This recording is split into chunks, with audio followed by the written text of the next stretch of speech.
part of the field. And Austin, what has been one of your best experiences or most memorable experiences this week? You've been here every day. Yeah, I've had a blast throughout this tournament. I guess the best game you could say was the Trinidad versus Mexico matchup in the semifinal. We saw Trinidad go up with a fast-paced, long-distance try attack early in the game, but Mexico was able to be clinical, make some adjustments in the second half, and kind of just run through the Trinidad defense. The cover, blitz up and cover defense that we saw them put on not only in this game but in the Mexico game. And Mexico was able to come away with a win and go to the final, which we're going to see today. Trinidad, they've had a very good tournament. Beat Bermuda first. No, they played Turks and Caicos first. We're up against Mexico, as Austin was saying, and just unable to come around with a victory. But they are locking down third place here, 26-0 so far. 5 minutes into the second half. Let's see what Bermuda is going to do here. It's their put. Bro, you're exactly right. Bermuda does have a slight wind advantage. They have the wind to their backs, but it's not much today. Starting to get cloudier, so we'll see some overcast skies. That sun is going behind the clouds, which all the players like. Try to kick through. And successful kick by Bermuda. It's going to be a line out to Bermuda off the Trinidadian defensive player. So, Gavin, what's been some of your best experiences this week? Or what's your most memorable? I really enjoyed the USA South second game against Mexico. That was a really good game. I remember all of the details, but I remember jumping around like a lunatic watching the game. Oh, you mean the first match of the tournament, the South 2 versus Mexico? Well, yeah. The first day, I would say. 17, finished 17-15. 19-17. 19-17, yeah, that was good. That was a cracking game.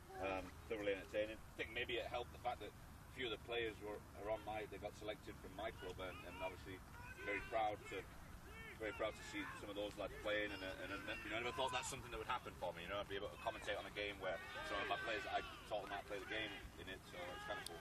And in spite of you being the coach, they still made the team. Yeah, they're actually half decent. I don't know how it happened. Pure luck, I think. Fantastic. They just happened to walk into my team, and then right. They turned out decent rugby players. Penalty against Trinidad. Looks like they were offsides, and we have a sun shower, as we call them in Florida. The sun is out, and it's raining. Beautiful. That's good. So I think this is going to pass. We don't have to worry. We will play through the rain. That's not an issue whatsoever. It's the lightning. We had a lot of lightning yesterday. A lot. 4-hour delay. Right. And so Gavin and Austin were so good at what they're doing, I ended up going home and not staying for that 4-hour delay. Yeah, I think I got home at like 9 o'clock last night. And we got here at about 9:30, right? It was a long day. Long day. All right, the number 10 from Bermuda. This is going to be Hodgkins with the penalty shot at goal. He's been strong throughout the tournament in his kicking, but it seems he hasn't had much kick coverage.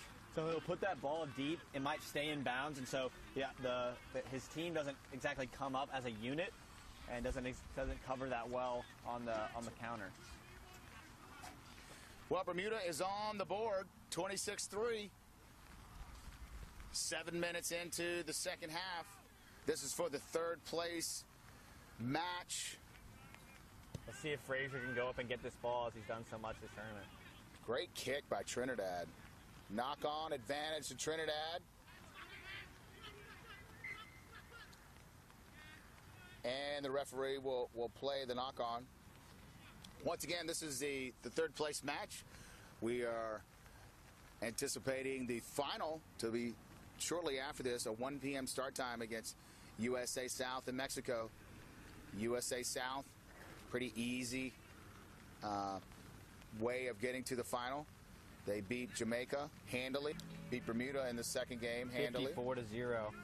They have yet to be scored on in this tournament.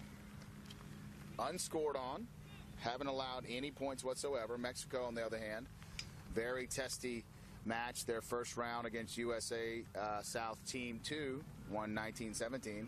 And then they come from behind victory against Trinidad in the final seconds of the match in order to secure their spot in the final. That's going to be a 1 o'clock start.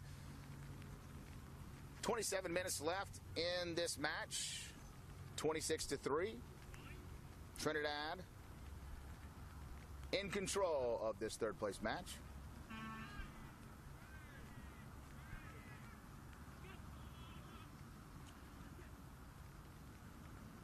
They're going wide. The fullback's coming in. Oh, they have the winger.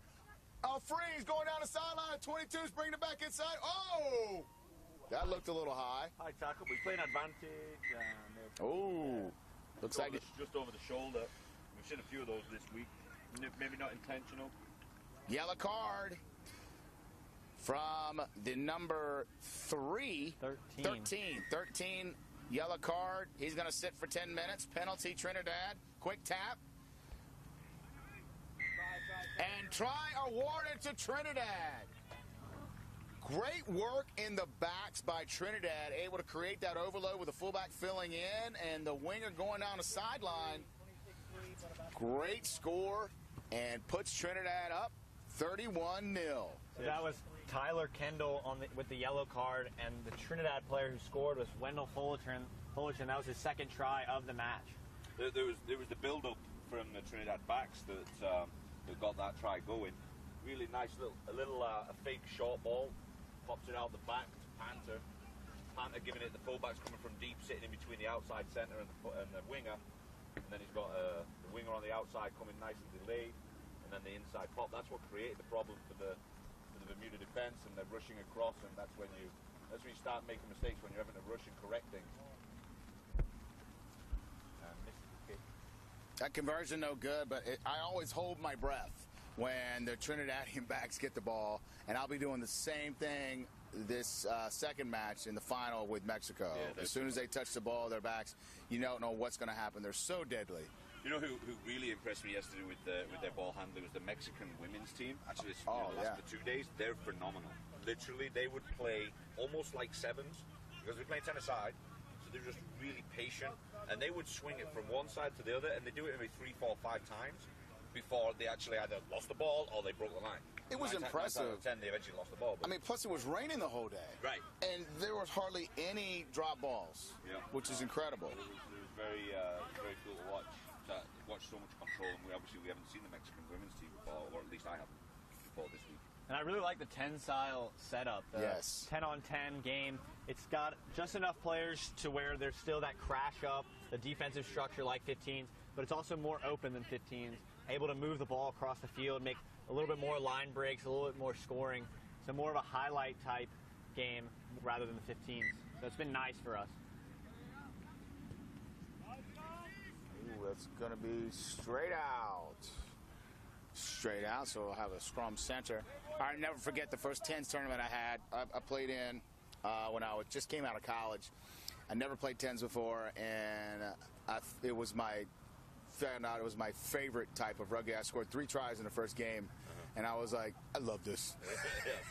There's not too much contact. You break a tackle, you're gone. Right. You know, and it's almost like sevens, especially in the backs. But you still have the game's longer, a little bit longer, so it's you get more of a I guess an impact, and as well as you see the individual performances with the players versus sometimes the 15s you kind of get lost out there with 15 aside. Yeah. I'm sure it makes defense a little bit easier, less ground to cover on either side. But you got to make your tackles. Right. Yeah. Got to make your tackles.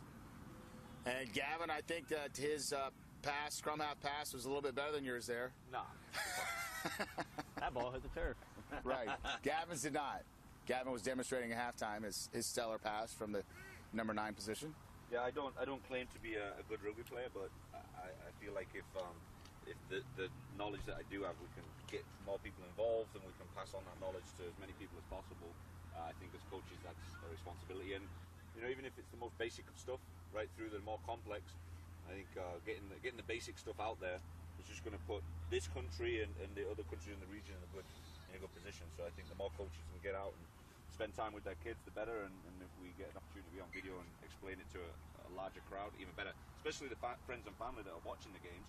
9 times out of 10, if you have a player that's in your family, chances are your family don't really know much about the game. So it's a great opportunity to get it out there and create more rugby fans. Not in straight. We'll have a scrum down to Trinidad. And all kidding aside, Gavin McLeavy has been a super instrumental in developing the game in Florida. We're basically here in his backyard in Miramar. He's from a city called Weston, which is just 4 exits up the road. And he has developed the largest club, not only in Florida, but one of the largest rugby clubs in the United States. So kudos to Gavin.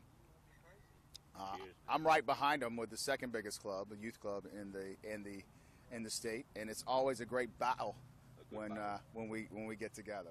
Yeah, but it's good with the new clubs that are coming through, kind of changing the ideas. Right. The older clubs are kind of stuck in their ways, and in my opinion, they're getting left behind a little bit. That might upset a few people, but it's a fact. Some of the clubs have been around since the 60s, and they haven't developed it. And if I can convince them to maybe copy our model, which I think yourself, you've maybe taken a few ideas of what we've done and tried to recreate that in Wellington. I think that's what needs to be done. Of course. Not that I don't want to reinvent the wheel. I just want to steal the idea from you. Exactly, and why not? I have no problem with that. Trinidad getting it wide, taking it up their fullback. Great step. Another one, breaking free. Bermuda finally bringing them down. That was the fullback, Emmanuel Cadet. We've seen an amazing step from him throughout this whole tournament. He's able to just get that ball on the outside, coming into the line, joining from fullback, and then put a dummy on and cut back inside when he sees that the outside's been closed up. So good sidestep and a good idea to enter the line by the fullback.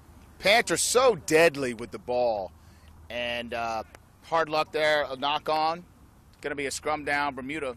Yeah, he finds space easily, doesn't he? He gets to the man, right. He creates a massive space that doesn't seem to be there. I know. And then all of a sudden he's got 10 yards of space around him. How did that happen? He just slides right through the gap, even if there's not, even if it's small, somehow he'll find the gap and offload or take it to the house. Yeah, and it's not a dramatic sidestep that he has. It's more of a it's swerve. Subtle. Yeah, it's more of a swerve than natural step and go. But extremely effective. Very similar to a Brian Havana style. Brian Havana, you don't see him juke. He's more of he'll get to the front of the man and just slowly swerve into the space. George North is another great example of that. He actually went to Australia and he didn't have a sidestep. So instead of trying to get this big body to shift, like stop and restart, right, they actually just introduced a swerve instead, and that's how George North became what he is. So George North plays for... He plays in the Welsh national team. Welsh national team. Havana plays for South Africa. Or has he retired from South Africa? No, he's still playing. He's currently contracted to Toulon. Okay. So he's making some cash there before he retires. He's getting into that age realm. Late so, 20s, early 30s. Gavin, explain to me at the international level, typically like the great players from South Africa, New Zealand, they don't make nearly as much money playing for their national side or in their native countries. And so towards the end of their career, they'll go to Europe to play? Yeah, or Japan. Okay. What tends to happen, New Zealand, Australia, they cap quite low in terms of salaries. Like a salary cap, okay. So what happens is they're also, if they want to play for their national team, they've got to stay playing in that country. So if you want to play for New Zealand, you've got to be playing in New Zealand for a New Zealand club. Okay. So the likes of Dan Carter, Man Nonu, a couple of others, after that last World Cup that they won, they were like, okay, I got to cash in. I've won 2 World Cups in a row. I'm out. So they went to France. A couple of guys went to Japan. Man Nonu and Dan Carter both went to France for the biggest money that's ever been given to rugby players. I think it's like Dan Carter's at 1.5 million euros per season in Racing 92, I believe. So that's about $2 million US. About 2 million. Yeah. We have an injury on the field. Timeout right now. 18:26 left in this match. Trinidad up handily 31-3 so far. And Gavin, you and I were talking about the youth growth, the youth development in Florida, and I was just noticing online on Facebook that not only are we wanting to do that, but also USA Rugby, as well as the RAN organization, they're really focusing on the youth component of rugby. Yeah, I went up to San Diego a few weeks back with the Rugby Business Executive Association develop rugby across the USA. Basically, guys that maybe played rugby when they were younger, now they're business owners or CFOs of larger corporations. And the consensus there was, okay, let's grow rugby. Everyone wants to grow rugby. Right. And all of a sudden, I'm on stage with a few of sort of one of the ladies that runs Glendale Raptors, a gentleman called Matt Griffin. He's out of New York, and he does Play Rugby USA. He owns that company where he puts rugby in New York, like yeah, they're in lower financial areas, lower income areas. Yeah, exactly.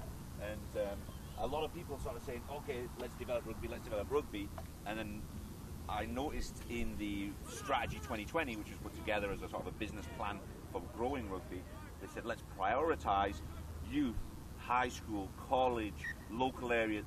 And then all of a sudden I stood on stage and said, listen, the word prioritize means one thing. It's to prioritize one thing. And then they've got all of this list of things that they want to prioritize. Then you're not prioritizing it. It's an oxymoron. So I kind of ruffled a few feathers. But the point was, if you're going to focus on it, focus on youth. Because if you get a 10-year-old playing rugby, by the time he's 20, he's going to be a good rugby player because he's been playing for 10 years. And my point was, over there, you've got a guy that maybe is the hooker for the US team. He's been playing since he was 19. He's on the national team at 24, and he's going to be playing against the hooker of England, Dylan Hartley, who's been playing since he was 8. Right. Dylan Hartley, therefore, has 3 times more experience than the USA hooker. You can't buy that. You can't buy that experience. And you were saying earlier that you can't come out like American football and specialize in one specific part of rugby. You have to understand the game, and we're talking about starting the kids very young. I have right beside me one of the ball boys today. His name is Cooper Patterson. And Cooper, how old are you? 8 years old. Okay, and how long have you been playing rugby? 5 years. Since you were 3 years old, correct? Yes. Yes. So what do you like best about rugby? Hitting. Boom. You like the contact, do you? Yes. Okay. So what team do you play for? Wellington Wizards. Okay, and that's in Wellington, Florida, which is in West Palm Beach, Florida. And so what besides hitting, what are the other things that you like about rugby? Passing the ball out and trying. Scoring tries? Okay. Are you a try-scoring machine like your father? No. No? You're not a try-scoring machine like your father? No. No. Okay. You know what? You'll be able to grow up to that one day, okay? Because your father was a try-scoring machine. I know him personally. You're doing a great job today with the balls. All week? Thank you. All right. Thank you for joining us, Cooper Patterson. Cooper Patterson, the 8-year-old, has been playing 5 years. But tongue-in-cheek, that's what we need. We need the, this is basically the second generation now of U.S. American rugby players, U.S. rugby players that, starting their kids young.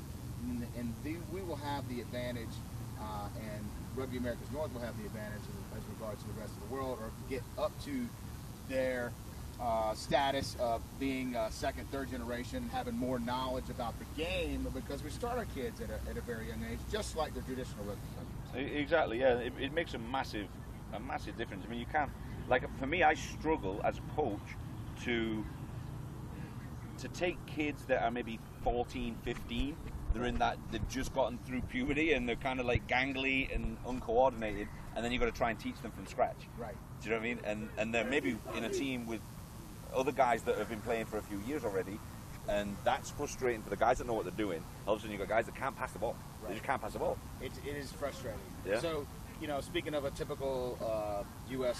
rugby experience, Austin, when did you start playing rugby? Yeah, I started playing rugby my sophomore year of high school. Oh, wow. So that would have been when I was 15. Is that in Texas? No, I was in Georgia. Georgia, okay. So I started at my club team, kind of got introduced to it by one of my mom's friends, came out to practice, and I didn't know anything about it, just had athleticism from football. So I'm one of those, football converters, and I had a good opportunity to learn from a team that was strong already. So, and that team was good at helping us learn how to play and do the basics. They took time out of practice to teach the younger kids, the newer kids, how to practice.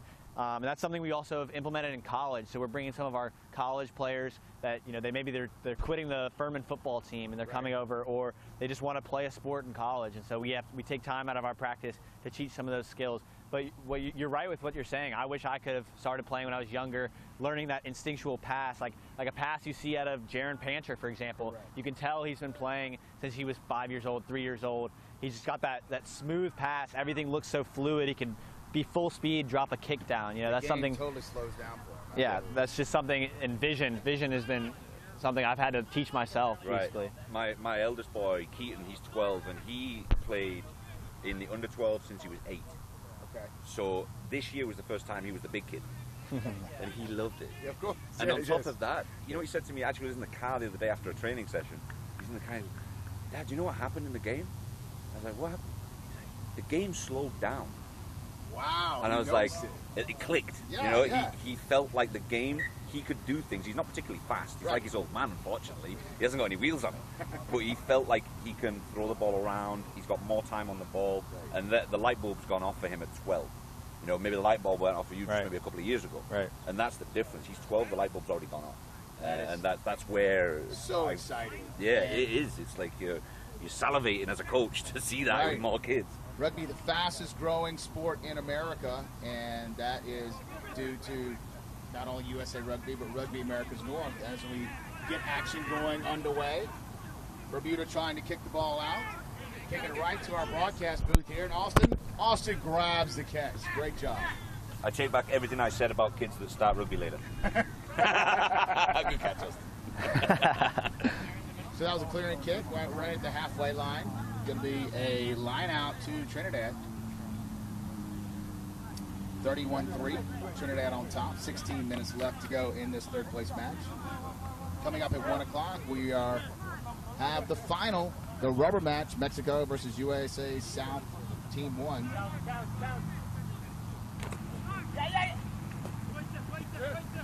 Oh, nice offload to Frazier, the number 4, keeping it in bounds.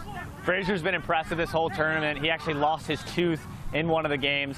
He got it knocked out, kind of had it in his hand, threw it to the side, came back in, scored a try, got some lineouts, got an interview after the game. So that is awesome. The captain's showing out this entire tournament. This will be his last year here in the under-19s division, but I'm not surprised. I will not be surprised to see him playing for the Trinidad national team very soon. Wow. That's dedication right there. And speaking of Frazier taking the ball again, Trinidad trying to get it wide. Played a little sloppy the last couple minutes, had a couple injuries. We're just starting to see that the heat's getting to these guys. You know, this is 3 games in 7 days, and you know, they're starting to cramp up. Knocked forward there by Bermuda, so we're going to have a scrum down for Trinidad. So it's going to be a scrum in the middle of the field, so don't be surprised if you see the split back attack from Trinidad. They kind of split it up with Panter on one side and Gonzalez on the other side. It's basically 2 fly halves attack, so they can go either way with it and able to just distribute it to either side. We got Isaiah Small on the left side on the wing, and Jabari Sandy on the right wing. So and take a look at Panter's eyes. Look at what he's scanning for. He stood there next to that scrum, to the left of his scrum, and he spent his entire time looking at his opposite number, and he's looking for where the eyes of that player are going. That's what he spends his time doing. He's not wasting his time speaking to his guys, looking at the scrum. He's looking at the number 13 across the way and seeing where he's going to go. Just try to read the body language. And I think that's where the experience comes in of a good player, especially as someone that's playing at fly half. They can scan, see what's happening, read the body language. And look at the depth. If you notice, look at the depth from this back line, both sides, how deep they are. That's the challenge starting to play, is to get deep enough. Here we go to the right side. Fullback's filling in. Oh, the 11's taking it. Nice cut. Got one man to beat.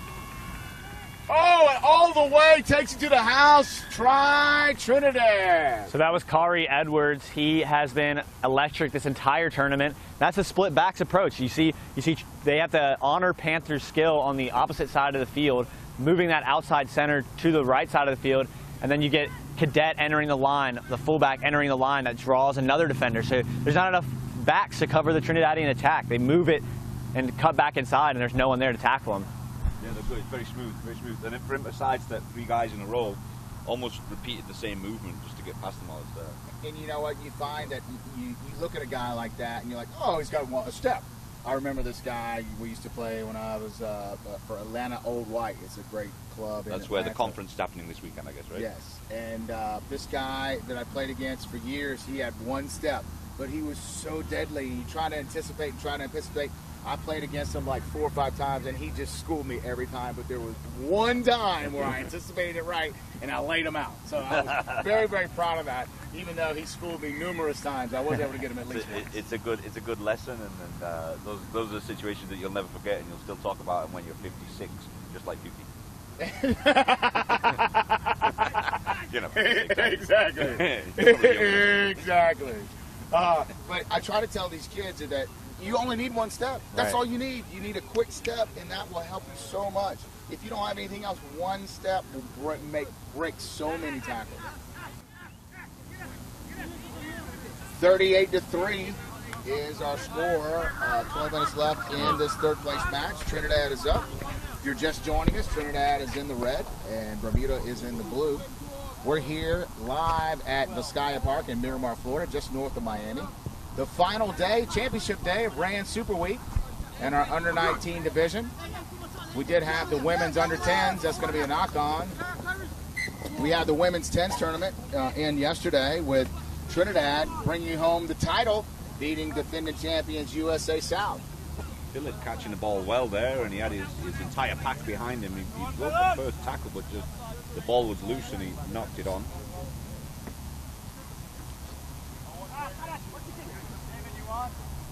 So Bermuda put in at the scrum. 8-man communicating with his fly half. We haven't seen the 8-man Ben Cook go with a pick and go yet so far this game. He's the captain for Bermuda. And we haven't seen him really do much this game at 8-man. It is a new position for him as he was playing lock throughout the entire tournament. So let's see if he goes here to the strong side. Got another rain shower coming across. Glorious, by the way. Really enjoying that.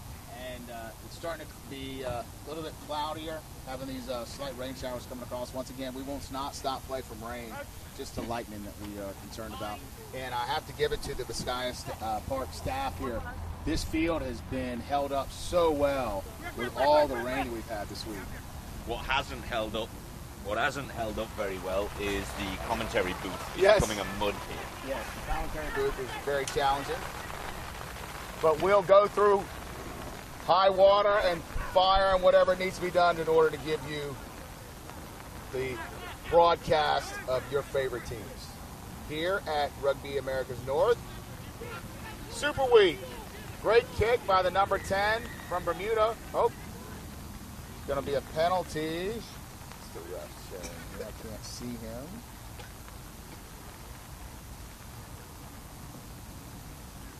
And penalty against Bermuda. Didn't see what he called there. Hey, what did he call? Looked like offsides there on the kick. So one of the Bermuda players were in front of the kicker. Did not retreat, so that will be a penalty to Trinidad. We're going to kick for touch here. That's the boot from Panter we've seen the entire tournament. We've seen it from him, and we've seen it from his sister, able to just move the ball with his kick. Nicolette Panter able to bring home the cup final for the women's against USA South. Had a few chip kicks, chase it down, and score there. So a good performance from his sister as well as Jaron Panter in this tournament. Yeah, the Panthers are kind of like the royal family in rugby from Trinidad. You can tell that the rain is getting a lot heavier now. You can see Mexico warming up in the background over there. USA South way on the practice field. 9 minutes left in this match, 38-3 Trinidad. I don't think these fellas mind the rain, the players, because it's a lot cooler. And it was a lot cool, I'd say about 15 degrees cooler yesterday after the rain finally stopped. We'll see if the rain slows down here before the next match between USA South and Mexico. The rain would add a dynamic to this game, as both sides have a good passing attack. They're both able to just move the ball really quick down the field. So we'll see what the rain kind of does to that with a wet ball in hand.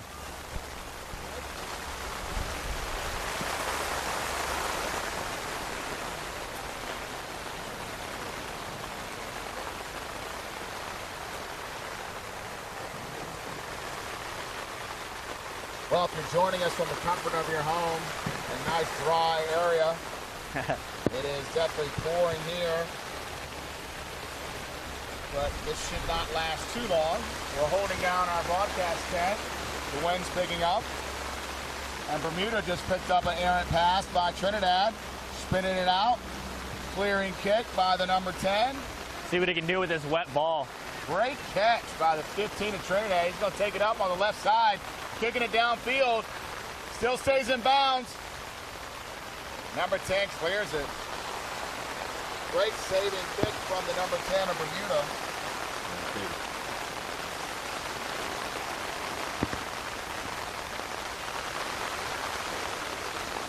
Yeah, that was the counterattack from Trinidad we've seen so far this game and this whole tournament. They take that ball nicely. They're able to maybe swing a pass, dummy it, or put a kick back. So they have a lot of options in that back line, and the players always seem to be in the right position in the back three. Both wingers back up, allowing that pass to come from the fullback, Emmanuel Cadet, and they just go right back to it as if it was their ball the whole time.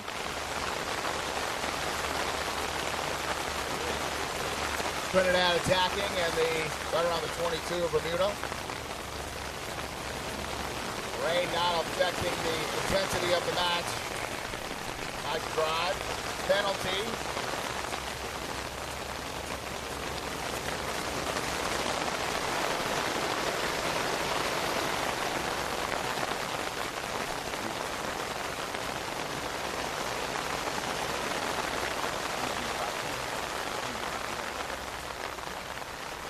Gonna have a scrum down, Bermuda. 6:38 left in the match. 38-3 Trinidad. Don't forget, our final 1 p.m. Go Rubber match. USA South Team 1 versus Mexico. USA South won the RAN Championship in 2015 over the South. South won it in 2016. Austin, you're trying to contradict me. You were there. You won the championship last year, not 2 years ago. You lost it 2 years ago. Too true. Gavin McLeody doing some housekeeping with our tent here so we can all stay dry. Thank you, Gavin. My pleasure, my pickle. Offsides by Trinidad. Penalty Bermuda.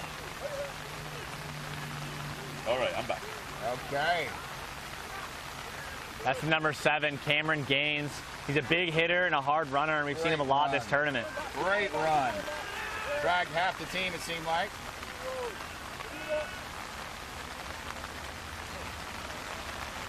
Penalty against Trinidad. Quick tap by Bermuda. Ooh, Cutout pass. That was a hospital ball from the fly half Hodgkins there. He quick tapped it, but he waited too long. He drew the defense too much, and they tried to put it away for his winger and got lit up. Yes, yes. Lit up like a Christmas tree, for sure. So I always tell the players that you can't just sit there and run up to a guy and stop, because if the defense is worth their salt, they're going to light you up right there.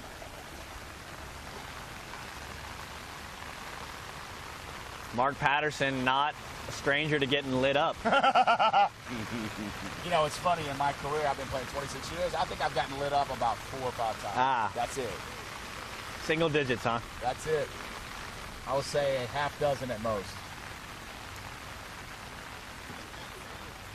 Going wide, even though it's raining. They do have an overload here. Oh, Panther knocks it on. Unfortunate, but very challenging with the rain coming down heavily here at Viscaya Park in Miramar, Florida, just north of Miami. We're on championship day, the final. This is the 3rd place match. 4 minutes left, 38-3 Trinidad. Trinidad's in the red. Bermuda is in the blue. and been a great tournament. There's been a lot of challenges with the putting this tournament on this week due to the weather. We've had several different delays, but through it all, Rugby Americas North has done a great job in putting this tournament on, and I'm sure all the participants are very appreciative. As well as you watching right now, seeing your friends and family playing in this great tournament, U19s, as well as the U10 women that finished yesterday with Trinidad taking the title. Crashed by the number 13, taking it down right to the 10-meter of Trinidad. Let's see if they can put a try in. Good tackle by Trinidad. The big boy, number 3, taking it up from Bermuda. Bermuda's got a player down on the field, and this isn't going to be good for them. And 3 minutes ago, they've already used their subs. 2 men down. Diving over the penalty called by the referee. Bermuda came into this game with only 17 men, and now they're kind of falling apart here with 3 minutes to go as they have no more subs to use in this match. Bermuda, by far, having the tallest coach here. Holy. I'd say he's about 6'7". That is a big man. Oh, my goodness. That's Scott Devine. Scott Devine. Divinely tall, that's correct. Correct. Very interesting community of rugby in Bermuda. There's about 16, if I remember rightly, in Bermuda, and they tend to create little communities amongst them in each team, and they even have a big cricket community as well. Oh, really? Yeah, it's really interesting to do different competitions. A lot of people, obviously, it's a great place to go to vacation. It's a little pricey, but but a great place to go and have a good time. It's beautiful beaches. The Bermuda Tourism Board is not sponsoring me to say this, but it is genuinely one of my favorite places in the world. So, do they use the Bermudian dollar, or do they go off the U.S. dollar, or what? They have a Bermudan dollar which has the Queen's head on it. Oh, from what I remember, it was a while ago since I've been there. Okay. But back when I was there, at least that's what it was. Quick tap by Bermuda. They're trying to get it wide here. They got numbers. Trinidad a little slow in getting over, but able to make the tackle. Bermuda working the weak side over here, left side of the field. They're calling for it out to their backs, but they'll probably keep it in the pack here. Yeah, it's too wet for them to move it out wide. Right, knocking on the door here, trying to get in for a try for this match. Referee touch up is right there. Looked like it went out, but he's right on top of it. Advantage called by the referee. It's offside. He's playing the advantage. Oh, knocked forward, but no. Penalty offsides by Trinidad. See what Bermuda does with it. Quick tap. Not from the mark. All right, just setting it up. Watch him tap the ball. Boom, it's active. Boom, takes it up. Gets to the 3. Oh, and he knocks it on. Unfortunate. Trinidad going to try to capitalize. Spinning it wide. They could be deadly. Oh, he knocks it on. Did it go backwards? They're going to call it a knock-on. Knock on by Trinidad. Bermuda gets saved there. Knock on by the big man, their number 3. And fortunately, Trinidad knocked it on. And so they're going to get another opportunity to attempt to score with less than 2 minutes remaining in the match. The scoreboard has just been turned off. I think it is because the rain is coming. Every time it's raining, we never see the scoreboard, so I think it's a preemptive measure so it doesn't burn out.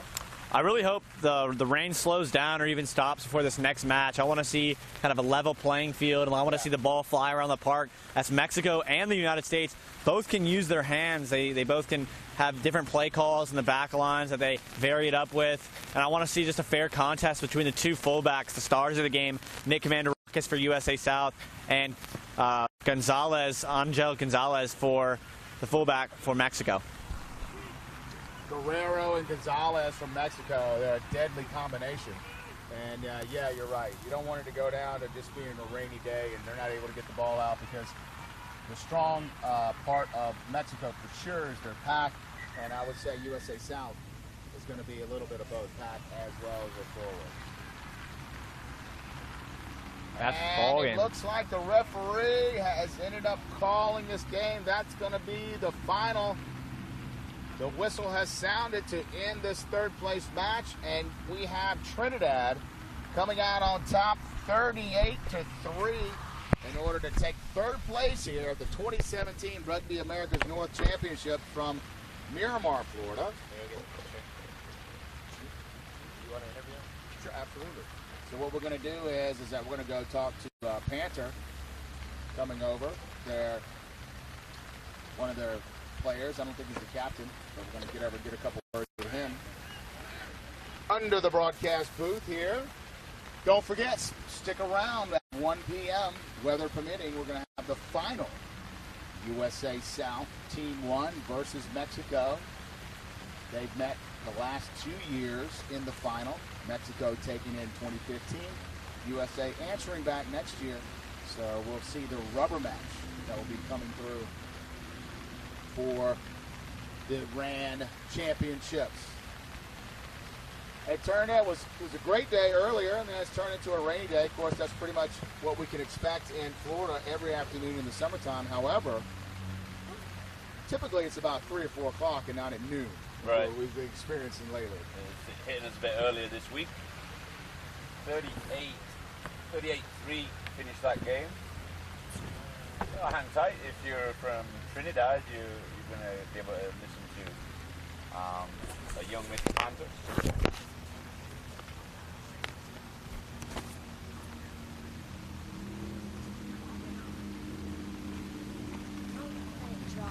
Jerron Panther coming over here to the broadcast booth. Am I pronouncing that right?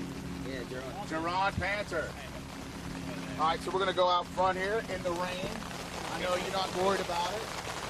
Jerron, so first of all, great tournament. You are totally dynamic when you're running with the ball. How did you start playing rugby? Did you start in Trinidad, and when did you start? Yeah, I started playing rugby in Trinidad since I was like 5 years old. Okay. And I came from a rugby background, so it's just been rugby. Right. Yeah. So your father was very instrumental in that as well. It's a family affair, correct? Yeah, it's a family affair. So your sister plays on the women's side, and then your brother, he was here last year. Did he age out of the competition? Yeah, he moved on to the men's, Okay. both 15s and 17s team. Yeah. Okay. So in this third place match here, what were you guys planning on doing when you were coming out? What was the strategy today? Well, our strategy was just basically playing our basic pattern, 9-1s, 10-1s, out to the back, get the ball out wide, black ball, and just redeeming ourselves from the Mexico loss and end on a high note. Right. So that Mexico game, I want to go back to that. You guys were kind of in a position of strength. You were up 19-3 going into the second half. You guys were dominating. You had a breakaway try at in the first half. You guys were looking great. You know, what did ended up happening towards the latter part of the game? Well, basically, to me, it's like lack of concentration. It's been happening for the past 2 years, so it's just for the guys to stay focused. And for the young ones coming into the program, it's just keep that focus and that dedication in the game. So now I have to ask you, you've been here for the last 2 years. We're going to see you next year as well? Of course, I see me next year. Okay, as one of the USA South coaches, I'm disappointed in that. I hope you would age out, but I'm very excited to see you again back here next year for the RAN Championships. Thank you very much for joining us today. Okay, thank you. Congratulations on the victory. Thanks. Hey, well, we're going to take a break. It's a little rainy here at Vizcaya Park. 1 o'clock is the start time for the final USA South versus Mexico, and we'll be back shortly with the start of the final at RAN Super Week. Thanks for bringing him over. That was awesome. I woke up. I gotta wash my hair. Oh, it's done. How bald are you? Very. Really? No. Actually, I just got a little bald spot there. But it makes it look, But my wife was like, I was in a pool one day a couple years ago. She's like, just give it up. I don't want to do a hang on.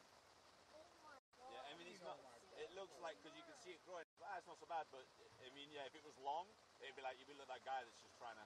So you got the reseed coming here. It's always been there. It's Yeah. gotten a little thinner.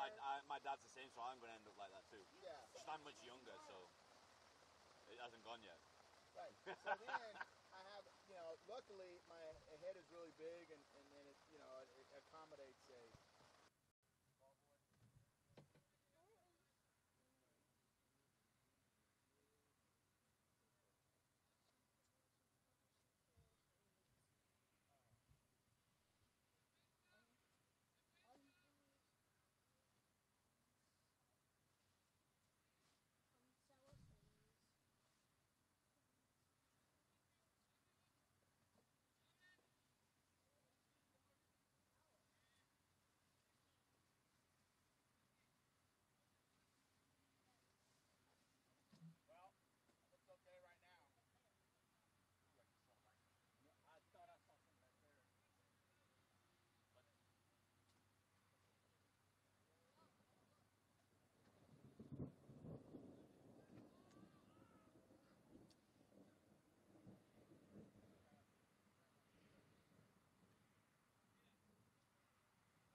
All right, at 5. Welcome, rugby fans. It's finals day here at Rugby America's North at beautiful Vizcaya Park. A little overcast today. We were dealing with a lightning delay, weather delay, but we are getting ready to play in the final. It is a rubber match. The last 2 years, both of these teams, USA South and Mexico, has faced each other, and we're going to get ready to go for the championship match. I have with me today, I'm Mark Patterson, your host. I have with me Gavin McLeavy on my left and Austin Willis on my right. And Gavin, why don't you break us down the Mexican side, kind of how they got here and what to look for today? Well, I'm really interested to see how the scrum half combination, the two Santiagos, Rios and Maya, they played really well so far. Good combination, and that releases their backs. They had a great comeback against USA B, and then they've also played really well against Trinidad in the second half. That score was 23-19 in the last minute.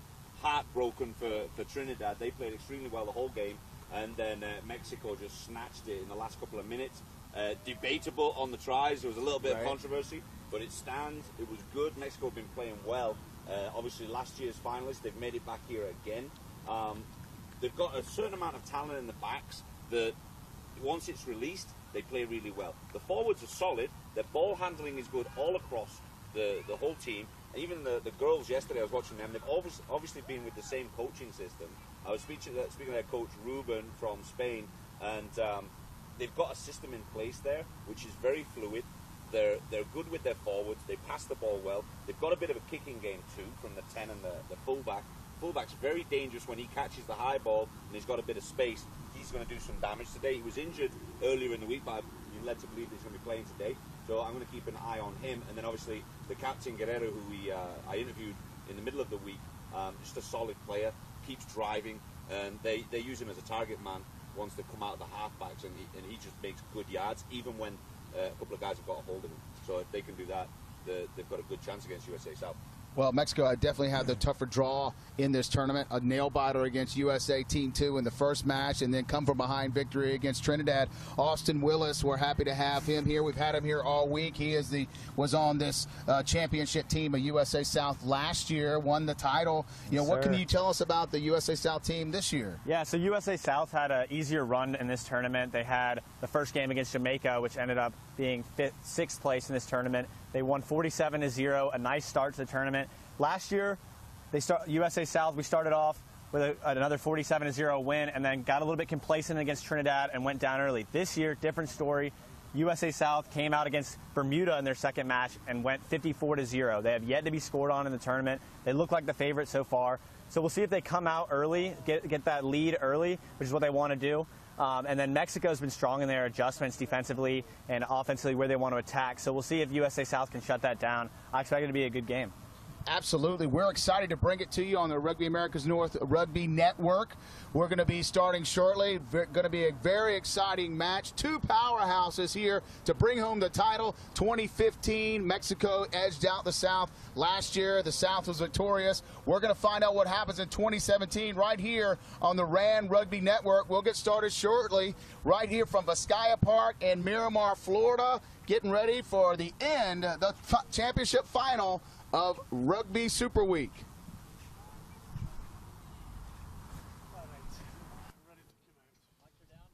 Mic's down. Okay. I have the Mexican national anthem here.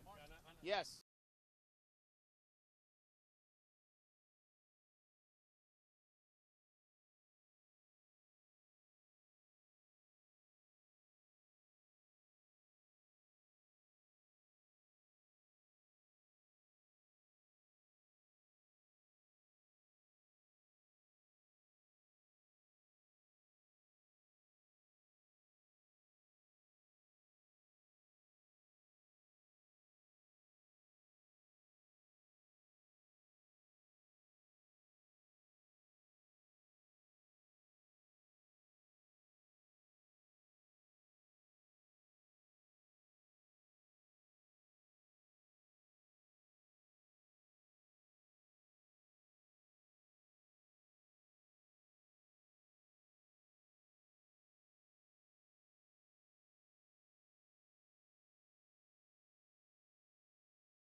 Hopefully we'll get the anthems coming through the speakers.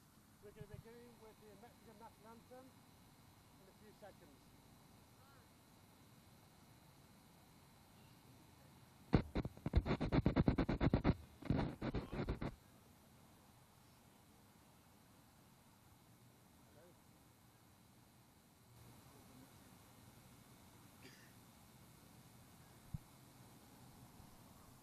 Okay, guys. The actual the water is actually damaged some of the equipment. Yes. So, Hey, Now, Neil, we got it now. Neil. Oh, well, they won't be here. They won't? No. Okay. Okay. Go ahead, Neil. I'm sorry. okay, so if on you guys, if each team would like to sing, take it away.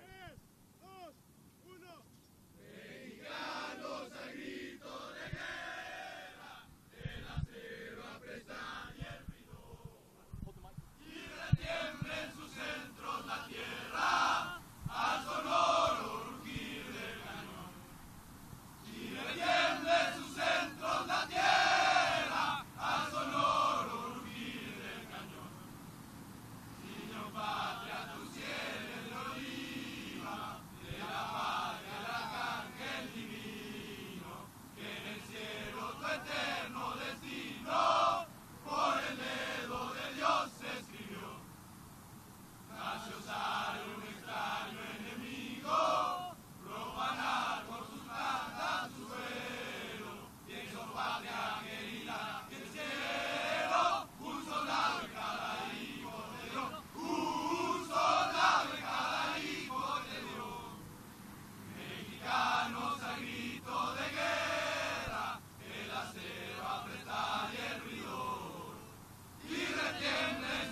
Ladies and gentlemen, RAN Super Week. We've reached the final. Mexico, USA South. It's the rubber match. The last 2 years, this has been the final. 2015, Mexico won. 2016, USA South won.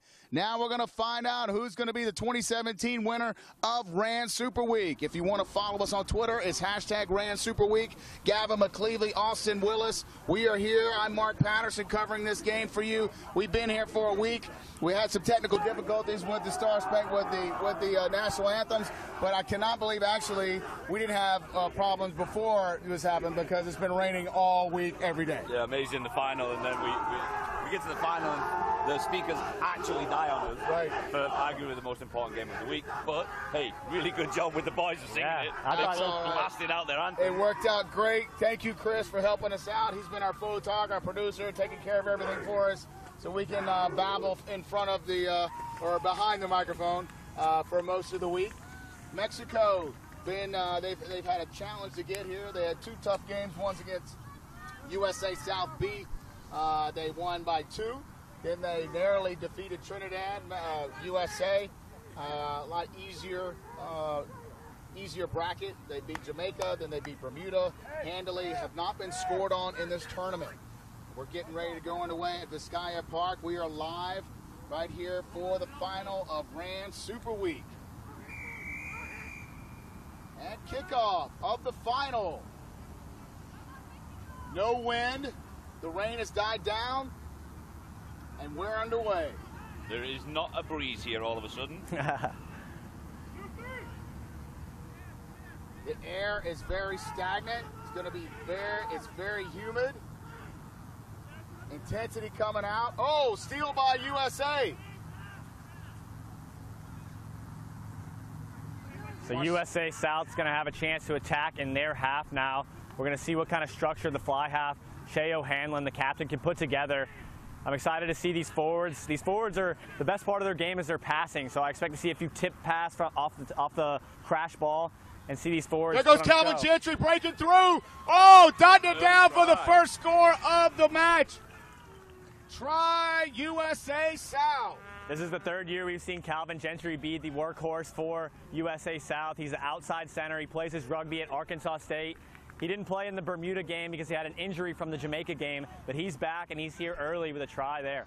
High school All-American on scholarship at Arkansas State and dotting it down for the first points of this match in a minute into the game.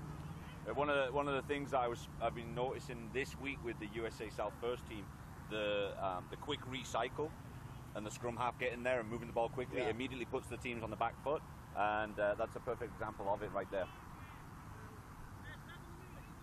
That scrum half is Diego Haro. This is his first year for USA South, but it's not his first tour with them. He played sevens in Barbados and was able to put on a show there, good enough to find himself in the starting job, and he's just been automatic from the base of the ruck. I was in his position last year, and it's not easy with the wet surface and these good teams banging on those rucks, but he's able to just get down there in the base of the ruck, fire a ball out, and quickly recycle. It's like he's automatic down there. Conversion to get no good by the 10. Our score is 5-0 USA. Just getting started, a minute into the match. Great start to the game for USA South. On forward, Mexico playing the advantage. Scoreboard is off when it rains. Hopefully we'll get it back on later. Back line from USA coming up strong, and they're a little bit offsides. Penalty to Mexico. They shot up quick. That was Calvin Gentry and Justin Johnson, both U20 All-Americans for the U.S. They wanted to come up and make a hit, knowing that the Mexico backline can use those handles, that ball security. So they come out pressure a little bit too quick, a little bit over-anxious. All right, well, Mexico thinks this is in range for their kicker. They're going to go for points off this penalty. Take a look at that flag up there. It is not moving. Right. No breeze. Zero breeze. So a good opportunity for the kicker. This is the kicker, Santiago Maya. He's had a good kick this whole tournament. He's been able to put the ball exactly where he wants it. We haven't seen them kick for post very much, like some of the other teams, but his kick for touch is excellent. So we'll see if he can get this game a little bit closer. It's 5-0 right now, USA South. I think the USA South team, they're gonna rush the back line. They're gonna try and cut it off, maybe inside center. So if nothing go around it, then they're going to be in good position. But if Mexico can get those hands quick catch release, then they're going to cause problems for USA South. And that is good. Conversion attempt is good, and we have a 5-3 score. And we're not even 2 minutes in the game already. Both teams have scored. This is going to be a fun game today. We got a doozy coming up here. It's going to be a great game to commentate on today. The rain's gone, the wind's gone, so. Two teams that are absolutely up for it. Loads on the line. This guy's going to be pumped. Great kick, great height. High ball. Gentry taking the tackle.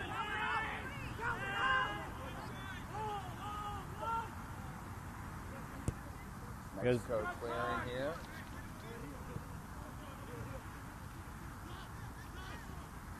Nice tackle, nice defense by Mexico. That was the wing who received the kick. That was Zach Rademacher.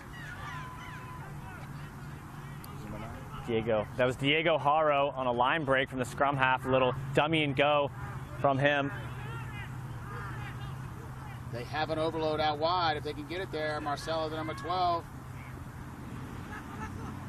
Knock on. Word it out. Had 2 knock-ons. We'll play the first one on by the U.S. They had good ball movement. Still unable to hold on to it. It is wet out here. We had a rain delay for about 45 minutes. Lightning and rain delay. The field is extremely wet, but it's held up well this week with all the rain that we've had. It's kind of surprising. Scrum down. U.S. has the ball. I thought Mexico was going to get it. And we have a timeout on the pitch. Maybe as a blood sub or blood bin. Just wiping off the trainers coming on. Just getting started here, 5-3 U.S. They came down on the first drive, and Calvin Gentry scored in the right corner. Mexico came back and was able to get a penalty kick from about 40 meters out. So 5-3. Slight water break. We've been doing water breaks usually once a half. And so Austin, Mexico, their strategy kind of is to use their backs. What do you think is going to happen out of this? So apparently it is a U.S. scrum down. Yeah, we want for Mexico. I've been keeping my eye out for the number 15, Gonzalez. He's their fullback. He's been a danger man when the U.S. will kick deep to him. He'll get it. He's got a good counterattacking ability. He can cut off both feet, and a lot of times he'll find himself breaking the line. He's not very big, but he makes up for it with that sidestep with both feet. So you never know which way he's going to cut on you. That scrum went down. The Mexico hooker ended upside down on that. It's a little bit slippy on the foot after a fair amount of rain, obviously all week, and then just a little bit today as well. See if they can get themselves stabilized. We do have some local players for USA South. The number 8, Jack Frexia, he's from Weston, Florida, plays for a copy. And then the number 12, Marcelo. What's Marcelo's last name? Gutierrez. There you go. He plays locally as well.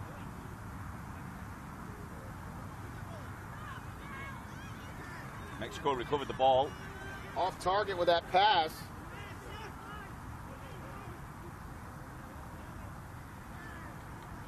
Por la gente en México que está viendo el partido, bienvenido. Estamos aquí en Vizcaya Park, Miramar.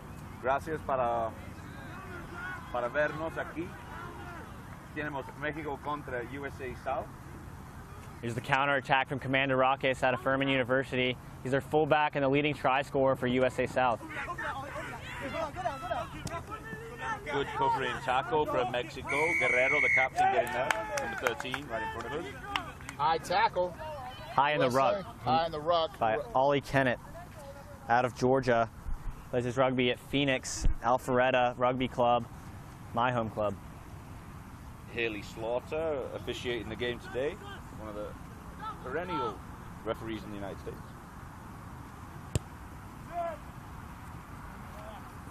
Great kick by Mexico all the way down inside the 22 for an attacking line out.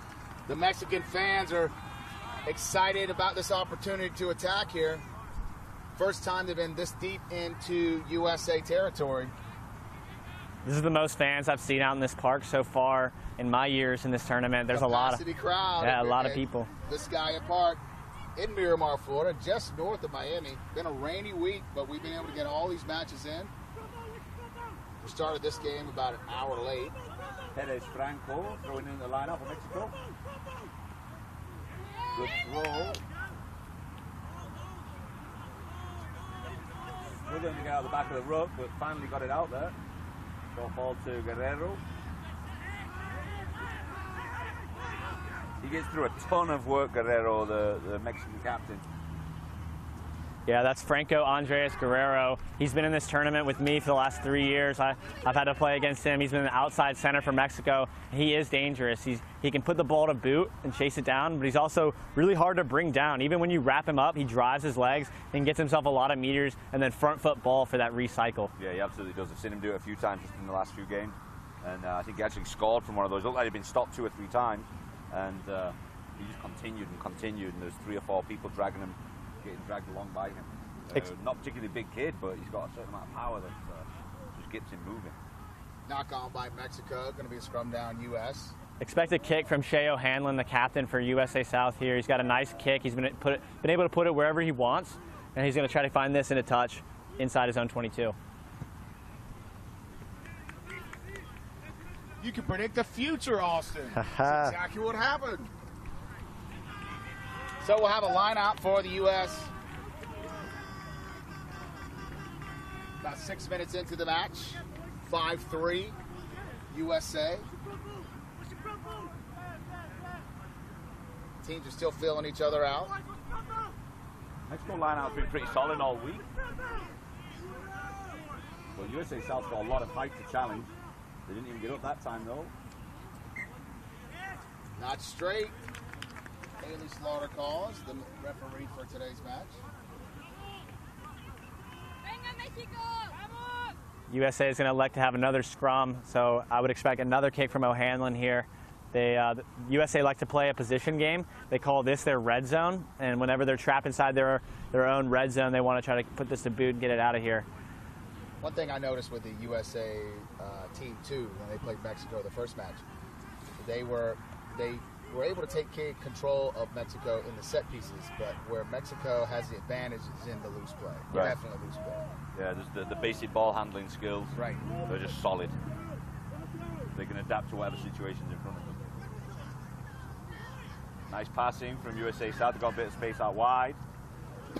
Winger gets around, makes a break. That was Zach Rademacher, the wing. He's out of Tennessee. He plays his rugby for the Harlequins.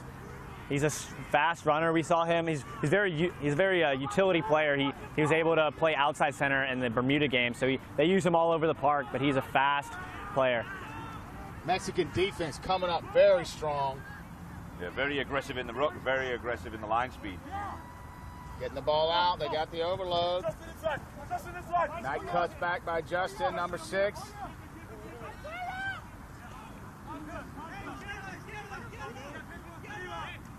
Nice ball from the 9 to Frexia, the number 8. Crashing through the gain line. Frexa. Frexa? Yeah. Oh, okay. Not Frexia. USA clearing the ball out, but diving over. Haley Slaughter calls. Penalty against the U.S. Mexico ball.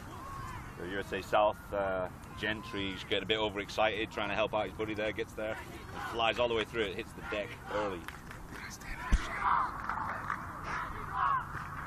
Mexican crowd are vocal.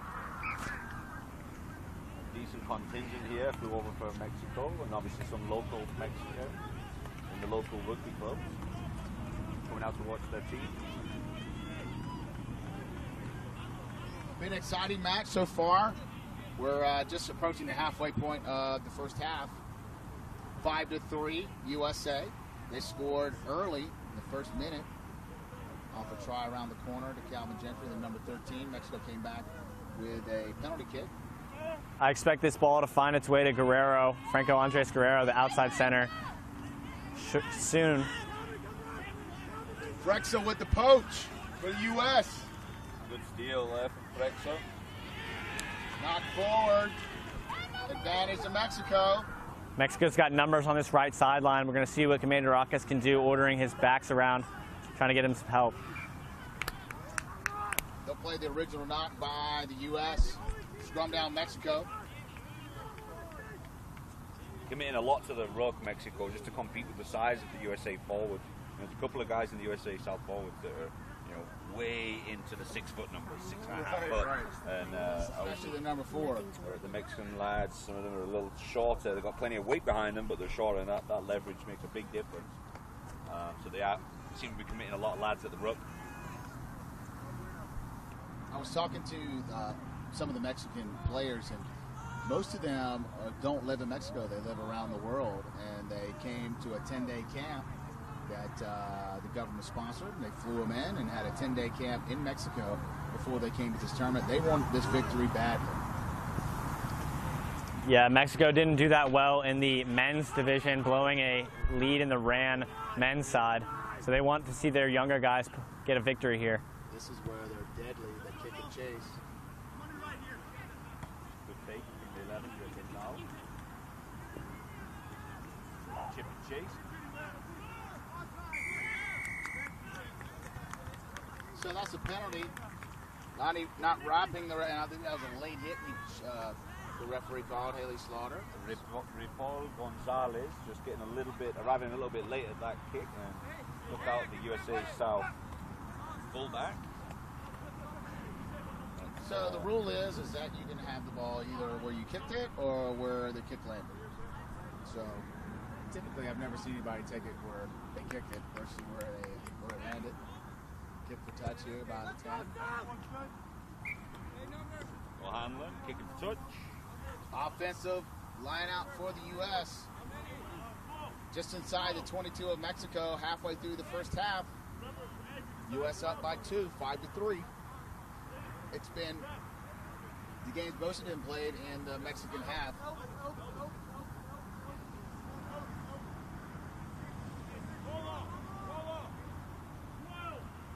Campbell Robinson calling an Elvis move, don't know what that is, but I'm sure it's something to do with the musician. That's right. We've got a maul, but it's going sideways. Ball's out. Wide ball by the U.S. Fullback has it, but great defense by Mexico. Going weak side, getting it to the winger. Mexico taking them out of bounds. Line out Mexico. Good defense side to side. They had the ball on this side, and Mexico was able to track over. There's a fullback combination coming head to head, and Mexico is able to drag the winger out. Just like I was talking about earlier on with the scrum half getting low. Yeah. He's not using his hamstrings to get there. He's spreading his legs, and that was a real great example of him getting nice and low, spreads his legs, and fires that ball straight off in this case his left foot. Also, another good example of something you talked about earlier was that fullback shot up there on that blitz defense, and then an outside center came around and brought that winger out of bounds. So good blitz and drift defense from Mexico to contain that outside recycle. Yes, the standard of rugby's been really great this week. There's the occasional games where the countries that maybe are not as strong, but then you see games of these two, they're obviously the best teams in the finals, right? Absolutely. And for the last 3 years, it's been the same setup, same matchup. Clearing kick by Mexico. Ball's going to stay in for Rademacher. They've got numbers on this left side. They got a lot of green grass. Nice defense by Mexico. Good counter-rucking as well. U.S. still able to hold on to it.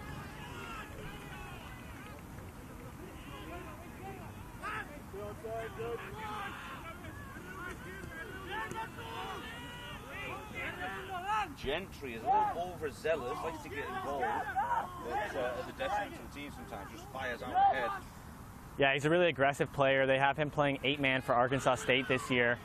So he has that forward kind of mentality, but on this level they want to utilize his speed, and he does have good handles for such an athletic player like that.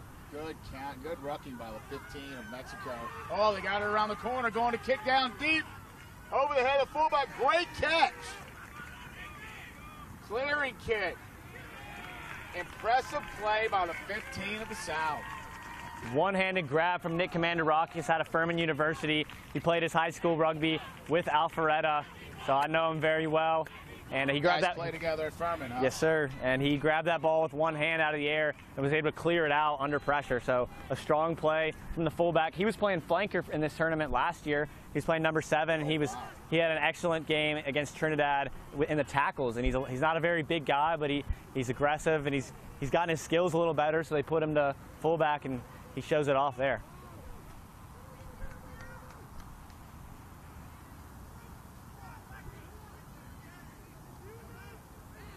Mexico taking the line out up, recycling the ball.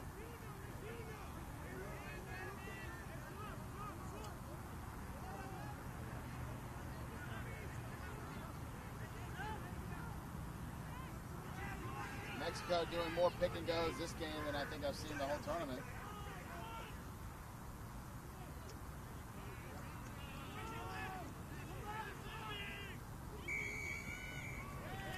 Another offside by the U.S. This is the same area where they went for points last time.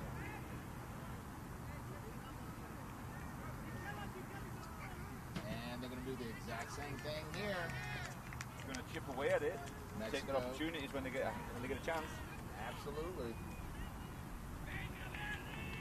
Seems like the backs for USA South know they have a big kind of train coming towards them with the inside to outside center combo from Falcone and Guerrero, so they're getting a little bit over anxious, wanting to come up and make a tackle. So we'll see if they can hold back. I think they've probably been told to cut it out early when they're on the fringe of the ruck. The ball's coming out from there. They've got to rush up, put pressure on the fly half, and hopefully they can force errors in between fly half and inside center, because once it gets outside of that, Guerrero's dangerous. Number 10, Santiago Guadarrama Maya for the attempt for posts. 5-3 USA currently. They have the distance. It is good. Mexico takes the lead, 6-5, halfway through the first half. 2 penalty kicks by Mexico. Water break. And now we have a water break. Good. I'm going to take one too. Right. So not only is this the first lead built on USA South, the first time they're coming from behind, but these are the first points we've seen on them in the tournament. That's right. They have been unscored on. Still haven't had a try scored on them. Right. This whole tournament. First 2 points.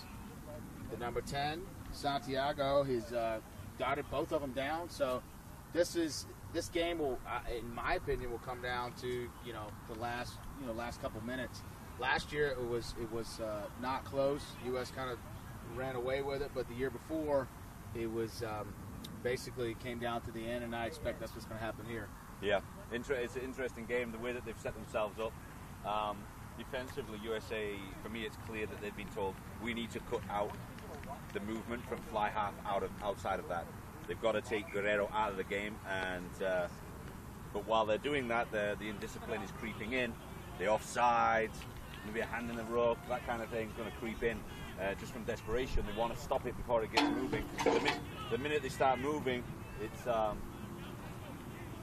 going to be dangerous on the outside for Mexico. Not that I don't think that the wings from USA South can handle it. I think they can. But I think that's what the strength is at 6 and 7 maybe for USA South, is to put out the danger men quick. I talked to the wing for USA South before this game, Zach Rademacher, and he said that they'd spent a lot of time in practicing that back 3 kick return. They want to try to use the strength for Mexico's kicking and use the counterattack to try to do their own attack on the back end. Mexican crowd calling for a yellow card to the USA South player that did look a little bit high. Haley Slaughter going over to talk to her assistant referee. We have seen a lot of yellow cards this week for arms above the shoulder on tackles. It looks like he's going to be spoken to. Oh, reaching in the pocket. There it is. Yellow. High tackle, yellow card. That's have a seat for 10 minutes. That's number 6, Justin Johnson, out of Life University. He's played in 2 national championships this year, 1 in 15s, which they lost to St. Mary's, and 1 in 7s in the CRCs. So he's a strong player that they definitely don't want to see on the bench for the next 10 minutes, but he'll take a seat. So that's obviously the area that USA South have been told to work.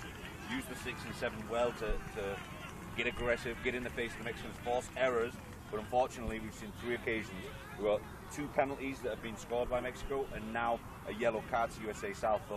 So that's their tactic, but it's working against them right now, unfortunately.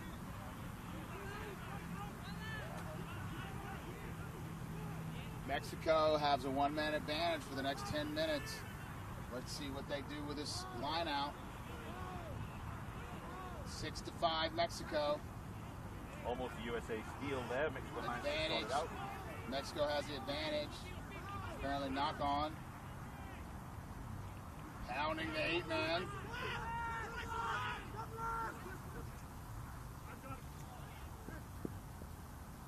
Gentry up quick. Taking down the 10.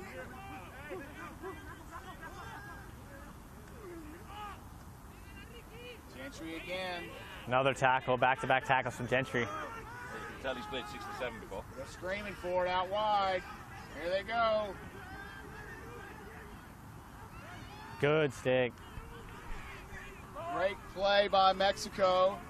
No release in the attack. The tackler assist, USA South didn't release, so they're giving advantage to Mexico. Right there, penalty again. Will they go for points?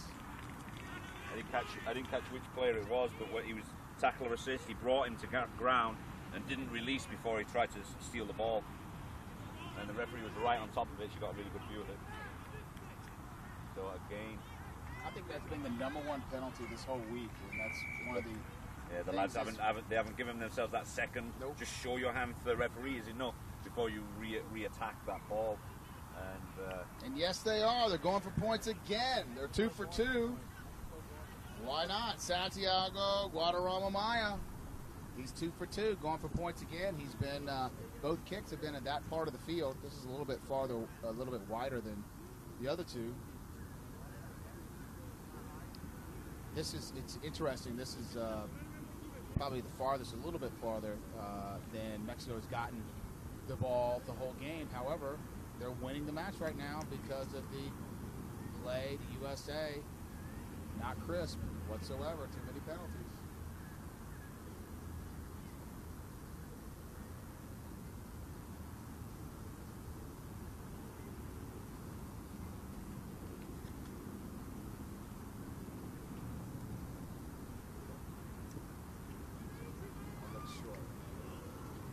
Off the mark.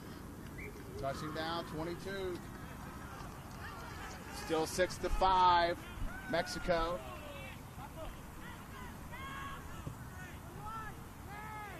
That's going to go straight into touch. That's good for Mexico. Mexico's kicking game much better so far than USA South. Por la gente en México que está viendo el partido, bienvenido. Estamos aquí en Vizcaya Park, Miramar. Ahora mismo el 6-5 a México. Un poco de mal disciplina de Estados Unidos. Ha resultado en 2 penales por México, pateado con éxito. Muy bien, Gavin. All right, so it went straight out. Mexico opted for a scrum center. So scrum down at the 22. This is where Mexico is deadly, spreading you out. Their backs are just lightning in a bottle. And it's going to be very hard to defend them at this place in the field. Like you said earlier, for the majority of the first half, it was all USA South camped down in the Mexico end, right. And then now comes that yellow card, and all of a sudden it's been camped out on the USA South side. Pushing too early by Mexico. That's going to be a free kick to the U.S. It's a free kick, so they're going to try to set up a penalty play here, coming from the scrum half, Diego Haro. That's Mark Spicer out of Spring Hill College. Nice run by the 7 of U.S. Good clear out.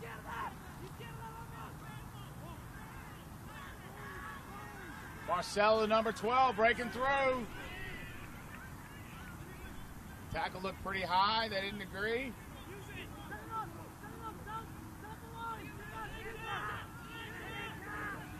A knock on USA South, advantage playing to Mexico.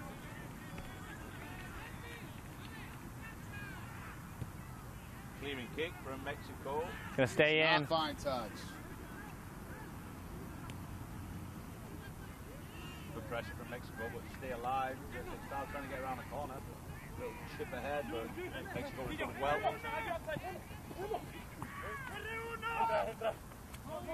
Right in front of our broadcast booth here. Number 3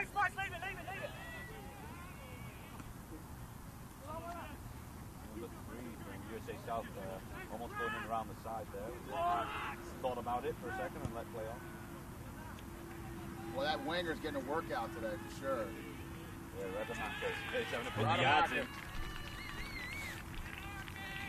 I saw Mexico warming up, and they were just kicking back and forth at length. So. Yeah, I mean, the USA South, I think USA in general are known for their fitness. Players that generally come out of USA are usually in shape. They're either big and strong or fast and got great endurance. Mexico are going to test that today, knock it around, see how much stamina the boys have got. utilizing their soccer or football prowess as a country. Yeah, you see that with a lot of the Latin teams, the Argentines, the same. Colombian team recently have kind of made a bit of progress in the sevens.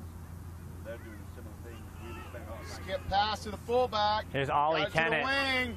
He's got a break. He's got a step. Guerrero taking him down. Good tackle by Guerrero. Good ruck from Commander Rockets. Going sideways, straightens himself up, bumps and runs, breaks the tackle, goes to ground. Mexico look like they made some yards in that ruck, but USA have solidified it. Abdullah making good yards. Another quick recycle. And this is what makes it difficult for teams to play against USA South. A quick recycle. There's another one. We've got four faces in maybe 30 seconds. This is that forward play I was talking about. The USA South forwards are always seem to be in the right spot, varying their pod attacks. And it's worked well to drive them about 20 yards here into the Mexican half. It's difficult to defend against. Very challenging to defend this. Just repetitive, non-stop. They can go USA South. Mexico are over it quite well, but they've managed to dig it out USA South. Now, I'm going to tell you what a great pickup. The ball is on the ground. Gentry just picked it up. Didn't slow down at all. Pick it up either. Didn't knock on it. Oh, holding on. Referee got Gentry for holding on. Did everything everything right except the very end. Support maybe a little slow getting there. Phenomenal pace this game's been played at. Seeing a lot of hands on hips from USA South. They're definitely tired after running around all over the park. So a good play from Mexico. First half as a clearing kick. Is he going to stay in? No. Mexico will be able to throw it in. So we've seen Calvin Gentry on this last cycle. He had multiple tackles, ran it up. He played in the tournament last year. He lost 35 pounds between last year and this year. So much so when I saw him earlier, I didn't even recognize him. He told me that he got to Arkansas State out of high school and they said that, son, you're going to have to drop some weight because he couldn't last the whole game. So he lost a lot of weight and now you see him, he's all over the field. Makes a big difference, huh? That's the number 8 for Mexico, crashing it up as he's done so well throughout this tournament. He's played here the last 2 years. He played in the final last year. I recognize him. He's a hard runner. Incidental obstruction call by Davey Slaughter, the referee. That will be a scrum down to the U.S. Very fast-paced game we have there. I'm out of breath and I'm just watching it. Water. Right. Oh, it's done. There you go.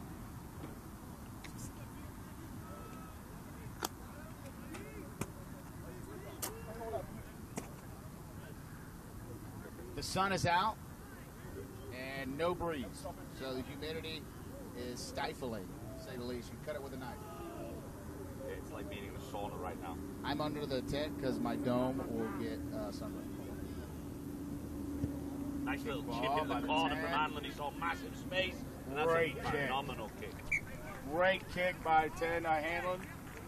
He plays his rugby at Kennesaw State this year. He actually is transferring from Arkansas State after he didn't see much playing time his freshman year, but he is a good player. He's played in Lassiter in Georgia. Played against him for the last 4 or 5 years in my rugby career. He's a great player. He's got a great boot, and he's the captain. He's a funny talker too. He is. He is. He's a Brit, originally. I guess. All you guys sound alike. Okay. But I think he's Northern Hemisphere. He's been the vocal leader of this team this year, as he was last year, not getting the captain nod, but he is definitely the vocal leader of this team this year. Yeah, he's really comfortable on the ball, finds the spaces really easy. Good throw, good line out. Mexico look really comfortable on the line out. They try and run it out. Nice run by Mexico. That was number 12, Patricio Falcone. Clearing kick. He's going to stay in. Brexa stayed down for a little while. Got a kick to the place. It's okay. Good coverage by the U.S., keeping them down and pinned in their own territory. 6-5, Mexico. Another clearing kick. That might also stay in.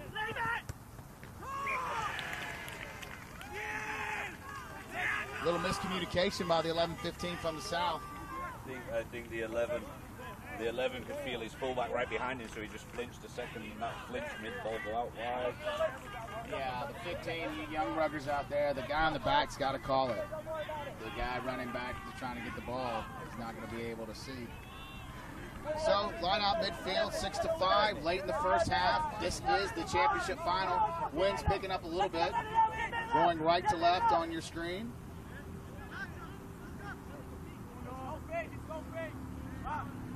Martino is calling the line out. They're going to back. Second jumper. Lost it. Brexton picking it up. Oh, he's got some room. Gets back up. U.S. on the attack. Switched it. Nice little step from Hanlon. Support there for him. Mexicans are on it though. The shoulder was low over the rough. Made it a little scrappy. They can go again, USA South.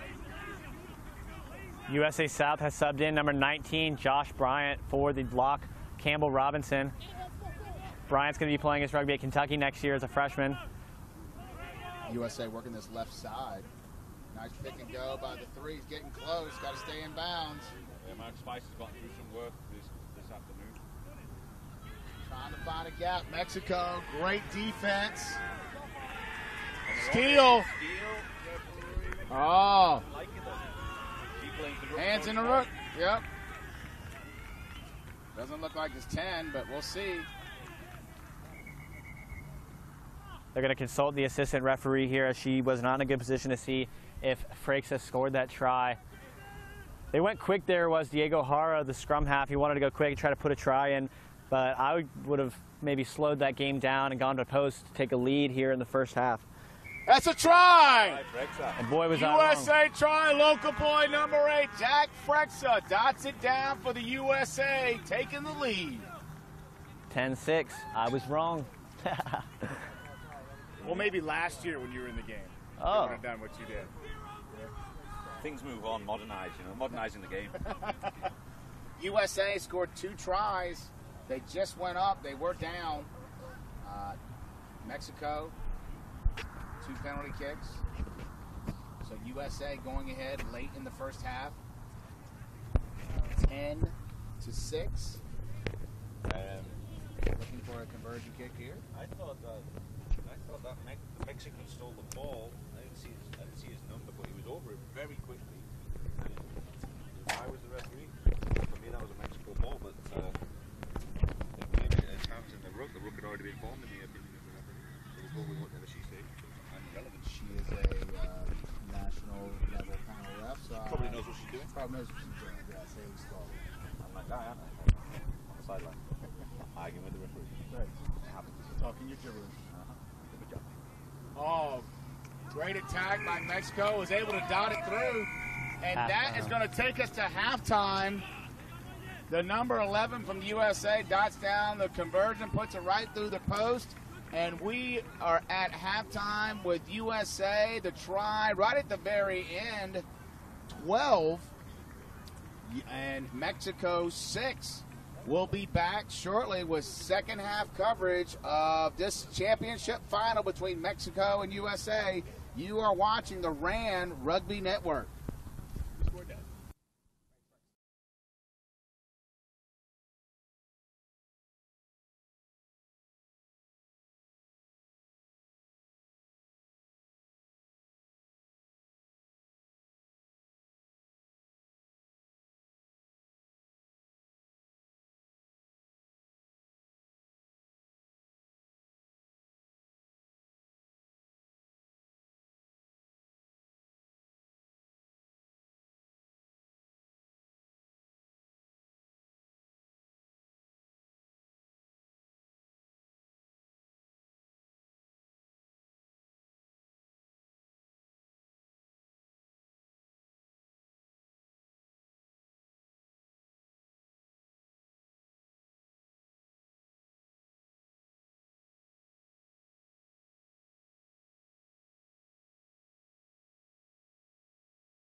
All right, we're second half action.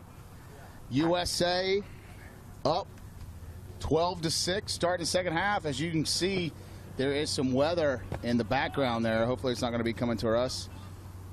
The humidity is stifling. That flag is blowing, but I don't feel the wind by any means. Yeah. Yeah, exactly. USA South has returned their yellow-carded player, Justin Johnson, so USA South will be playing at full strength in this second half. I overheard Mark Williams, the coach of USA South, that he was chastising his players that that Mexico was getting the benefit of them in the rucks. And they're coming out. Backs ball here. Panther call to the backs. Gentry coming up. Nope. Pick and go from Gutierrez. Marcelo to number 12. Moving the ball down. Quick clean. This is Josh Bryant, but he's on his own.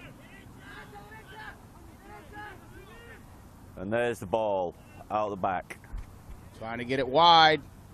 Mexico, good job defending. They're giving, they're bending, but they're not breaking. No line breaks. Hanlon's found Kicking that corner through. again. The wing was That's a little playing deep. up, but he kicked it too deep. And goes out the back. Overcooked it. He saw it, but the ball didn't go where he was looking. He saw the corner and kicked it at the sticks, unfortunately. Scrum down from where he kicked it to Mexico. Just getting started in the second half. This is the final, the rubber match. Mexico won this event against the South in 2015. USA South returned the favor last year. Sure did. So Austin Willis knows all about that. He was the number 9 for the USA South last year. He is aged out of the program. We're happy to have him here with the commentating staff this whole week. That's what happens when you can't play rugby anymore. You end up standing on the sideline trying to be cool. Right. Whoa. Oh, yeah, so you still do Still play rugby. Still young. Only about, you're 20 years old now? 19. 19. God damn. There you go. Young. Many more years. Line drive deep. Good kick. That might be a knock on. Oh, they got him for a knock. It rolled back, but the referee is going to call it a knock on. I don't know. It was in front of him. I think that was the difference. We The had ball a stayed in referee- front of him. Even though yeah. it did roll back, it stayed in front of him. So We had a referee watching the game walking by, and he agreed with the call. So, obviously, no referee is going to say another referee was bad. Wind is picking up a little bit, a nice breeze. Mexico has the wind to their backs, 12-6 USA. Mexico attacking at the 22 of the U.S. They feel they have the advantage in the back line and are dangerous once they get that ball out wide. Their kicking, as you can tell, has been stellar. They kick for points and their positional kicking as well. We haven't seen Angel Gonzalez get the ball. He's the danger man at fullback. We haven't seen him get the ball much yet, so we'll see if he can do that here now, put a try on the board for Mexico. straight over the top. The Mexican, I think it might have been the Mexican 7. She went straight over the top of that ruck and his hands hit the ground before anything else. Diving over.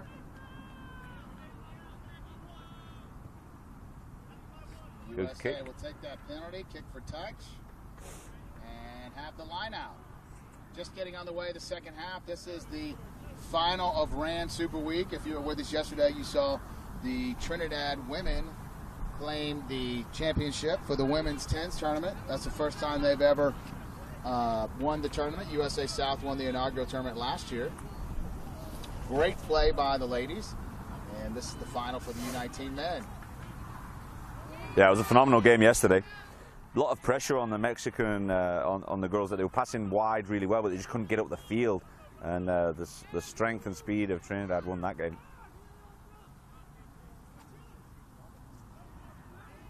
Mexico really putting the pressure on. That's Cameron Tompkins. Stolen by Mexico, actually intercepted the ball. Mexico's been putting the pressure on here. Whistle blown. Oh, referee was underneath that ruck. Yeah. Haley Slaughter, she got tied into that. Well, that was no fun. Down to Mexico. That was fortunate for USA South because Mexico had a man advantage that forced Calvin Gentry to shoot up right before the referee blew her whistle. So That was almost dangerous for USA South there. Austin, who'd you say the number 7 was from the South? That was Cameron Tompkins. He was a high school All-American. Isn't he an all-star, all-state football player and then converted over? Yeah, I was talking to Coach Mark Williams. He was saying he's only been playing for a year. Oh, wow. And Yeah, he looks rugby, pretty. He was an all-state football player, converted over. Looks very comfortable on the ball for a lad that's only played for a year. Very comfortable. He's got deceptive speed. He gets the ball, or when he's hustling down for a tackle, as soon as he kind of switches it on, he just blasts through. He's one of the fastest players from 0 to 60 I've ever seen. We're having a little injury time out here. Now it's a water break. Wind has started to pick up. That is concerning to us Floridians because that means a storm is approaching. So, it's true. but luckily, I'm looking above us, and it looks like it's okay for now. 12-6 is the score. USA South on top. Couple minutes into 7-8 minutes into the second half. Referee Haley Slaughter just called for a high tackle. I didn't catch when it was. It must have been a little bit in that earlier sequence. Oh wow! I guess she was talking to her assistant referee on the sideline there. And I didn't see which card that she gave, but Yellow card? well, Yellow card yeah, on kid number walked off. 19. We're talking Fernando to the Luna. assistant ref. So a yellow card on Mexico. Yellow card on the high tackle on Fernando Luna. Number 19. So she consulted with her assistant referee. The high tackle warranted a yellow card. So now the U.S. playing with a one-man advantage. Mexico had the same in the first half, unable to capitalize. They did get 2 penalty kicks. Eerily similar to last year as Mexico went down a man, costing them the game in the second half. Support arriving a little late for USA South. Correct. Frexel, number 8, taking it up. Mexico totally ready for him.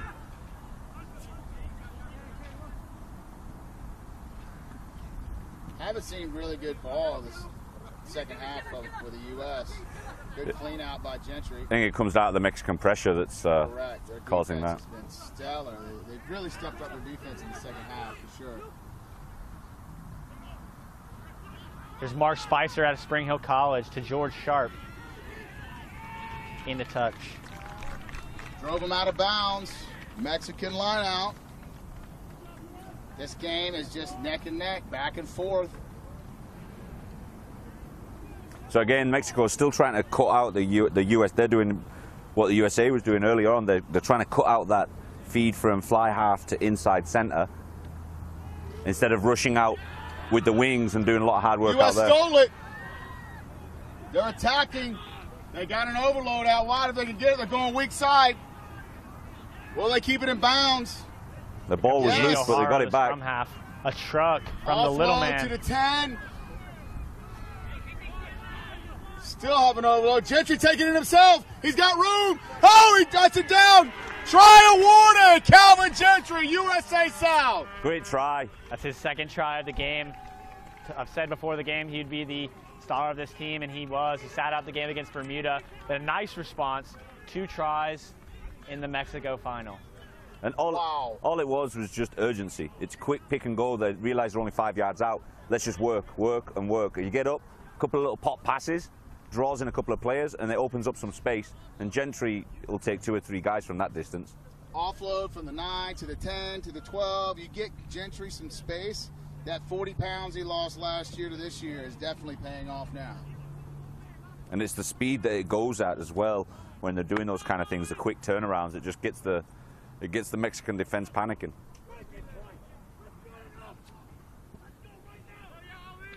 So with a conversion attempt good, the score is 19-6. USA South 10 minutes into this second half.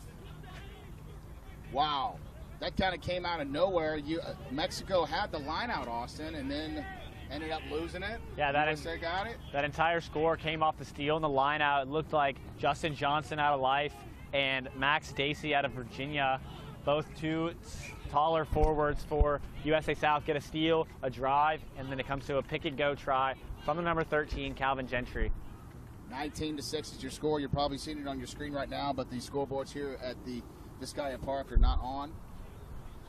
That's another example of the yellow card coming back to bite Mexico. They lose their lock, maybe their jumper, you know, there in the line out. The line out error ends up ending to a try. So Mexico's discipline comes back and haunts them here in the second half action in the Cup final. They only dressed out 21 or 20 because of the injuries. They had 4 injuries when they played the USA B-side, their first match. So they had another injury right there, but he's gotten up. And I interviewed a couple of the Mexican guys earlier in the week that were injured in the first game, and literally we're talking like broken legs, literally broken bones, and a couple of the guys had to go home for operations to Mexico after that first game against USA South. Taken by the 4 U.S. Max Gacy out of Virginia.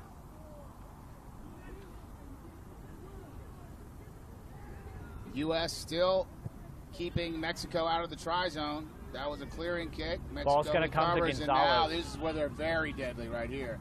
Gentry blocking the ball, went backwards, kicked right to his own teammate. He went to hack at the ball. He hacked at that ball and he's hurt himself. Apparently not. Oh, advantage is called. Justin, number 3, taking it up. Advantage still called. Wide ball called. There's Spicer. Spicer off the bounce. Offloading. Still alive. Kick and chase. Oh, right to the 15. He's deadly. Oh, he's coming back. He's found some space over there. It's not going to be comfortable for... Attacking. You're going to go back to this high tackle penalty against Commander Rockus. The Mexico player went high. We might see another card here. Uh-oh. Stop the time. She's going to come over and talk to the assistant Side entry at the ruck, maybe? I saw something like that.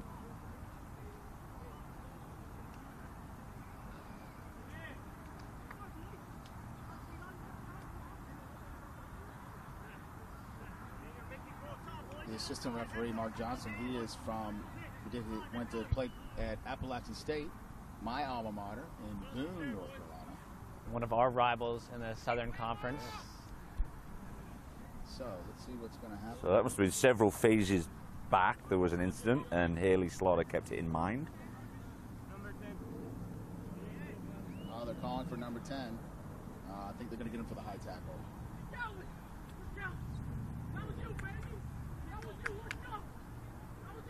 Ooh, reaching in her pocket.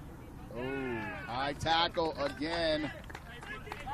That is going to send the number 10 off for 10 minutes. So now Mexico is down by 2 men, 13 players. 25 minutes left to play, but it's currently 19-6 to USA. Mexico that penalty is going to hurt. That yellow card is going to hurt because that was Santiago Maya leaving the game. He's the fly half for Mexico, and he's had a good boot this whole game, able to pin USA South deep in their own territory or relieve pressure. So without their kicker, this is going to make it a tough hill to climb. Down by what, 17 points? What was it? It's 19-6 13 right points down. And now they're down 2 men for the next 8 minutes or so. Coming up. Marcelo going to corner. Oh, Mexico is able to turn it over. Now we get it again. South gets it again, kicks it down. Nope. 2 knock-ons there. Just playing the first one. All right, knock on by the U.S. Mexico scrum down. This will be good for Mexico. Slow the game down a little bit. I want to see USA South move the ball back and forth across the field. They have a 2-man advantage, so USA South needs to make this a recycling game and just let it be a continuous drive, tire out those 13 men that are still on the field. They're going to have to work extra hard. They want to keep USA South out of the end zone here. Sorry, end goal, as you foreign people call it. Try zone? Try-zone. There you go. Either one. I was chastised for saying extra point last year. Right. So, conversion. Thank you, guys. Appreciate it. Exactly. With the rugby traditionalists, you Really? know, we get a little bit bent out of shape with that Are you stuff. going to start talking cricket innuendo as No, well? not at all. Well, we won't get into cricket. Okay. I've actually, cricket and baseball are the 2 things that I've actually been at stadiums and fallen asleep at. Cricket and baseball can't Well, we know stick how you up. funny talkers love darts. Do you want to throw in some darts? See, that's just a giggle though. You're in the pub. It's a good time. Okay. Now it's like a whole sports network thing for darts now over in Europe. Oh, it is? Yeah, it's like a big deal, like massive event in huge stadiums and stuff. It's the funniest thing. 19-6, USA South on top. They are in control. Mexico down 2 men right now, 2 yellow cards that were issued. We should see the first yellow card come back in about 5 minutes. USA called by the crowd. He's kicking it deep. Oh, a little up and under. The winger chasing. Good Hit take. in the air. That's going to be a That's card. going to be a card as well. Mexico are ruining their afternoon. Oh, my goodness. Because that ill is discipline. Obvious yellow card right there. they played so well in the first half, and the wheels are falling off it, and they just lost their heads. And in the first 10, 15 minutes, it was USA that were causing the penalty problems. They kept him on. No yellow. Oh, No okay. yellow, he's got away with it. Wow. All right. Well, maybe she was feeling sorry for Mexico since they have 2 guys off, but blatantly hit him right in the air. Cannot do that. That's a penalty. Por las familias que está viendo desde México, gracias para vernos. Estamos aquí 19-6 a USA South ahora mismo. Los mexicanos tienen 2 chicos en el banquillo con tarjeta amarillo. Primera mitad jugando muy bien, pero esa mitad un poco de indisciplina. Pero están trabajando muy duro los chicos. Gracias para vernos aquí en Rugby Americas North, Vizcaya Park in Miramar. So USA South made a switch up in their backs lineup. They moved Zach Rademacher off the wing, moved him into inside center, moving Marcelo Gutierrez out onto the wing. So maybe there was an issue in communication there, but they made a switch. So now Marcelo will be on the wing and Rademacher will be at inside center. Still down by 2 men is Mexico with both those yellow cards, but it looks like the lock on the far sideline that was sin binned earlier is about to come in as he's stood up. So maybe next possession we'll see him come back. Well, redo it. Haley Slaughter, the referee today. National panel ref. 19-6, USA South. And midway through this second half, this is the final of the Rugby Americas North Championship for the U19 men. The women had their final yesterday in their 10th tournament, Trinidad and Tobago. Coming out on top, early push by the U.S., free kick to Mexico. They'll bring that yellow carded player, Luna, back onto the pitch. So now Mexico down by 1. I'm sure they're going to get a shot of adrenaline with their teammate coming back in. They want to run this out.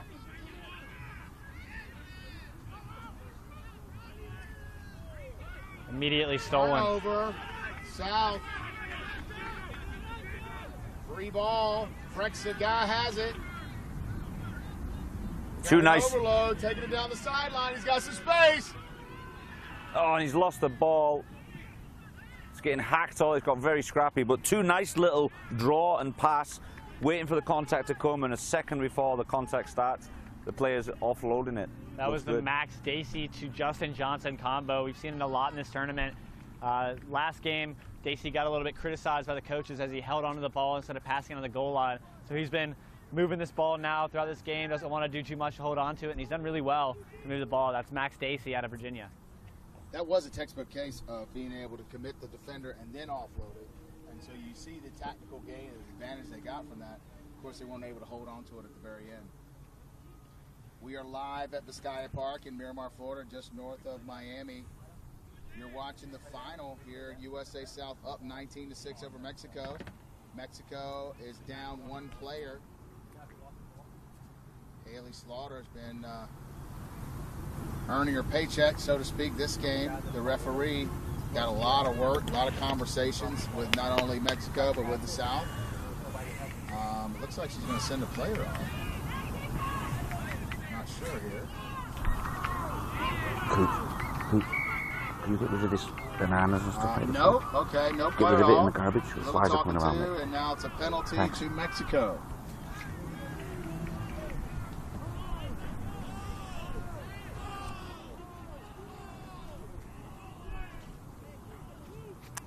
One sec.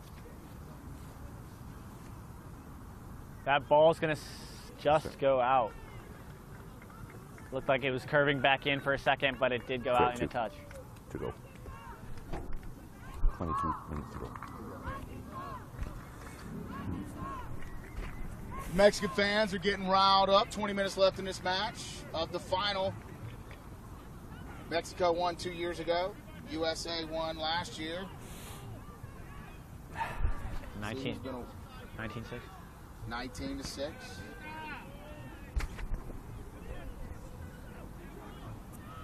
Good height from the Mexican line out. Just got away with a knock on. Nope, they saw it. Knock on by Mexico.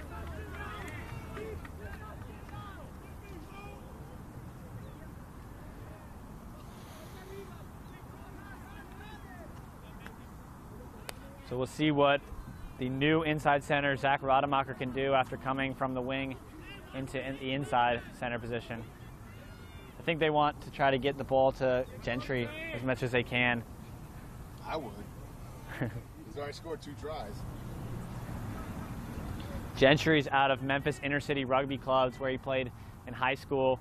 They've developed a nice program, and they're going to have a training camp for the USA training camp there to try to see if they can get more players like Gentry out of that hotbed. Play taking way too long on the turnover. Mexico has the ball. The loop's a nice idea, but it's got to be done at a higher pace. And it's got to be done a little deeper too. Yeah, that was very flat. Not much space out here, but they're going to give it a bash. Good tackles from USA South. Tackle by 12. He's going to get sent off. Gentry with the yellow card. Another yellow card. Wow.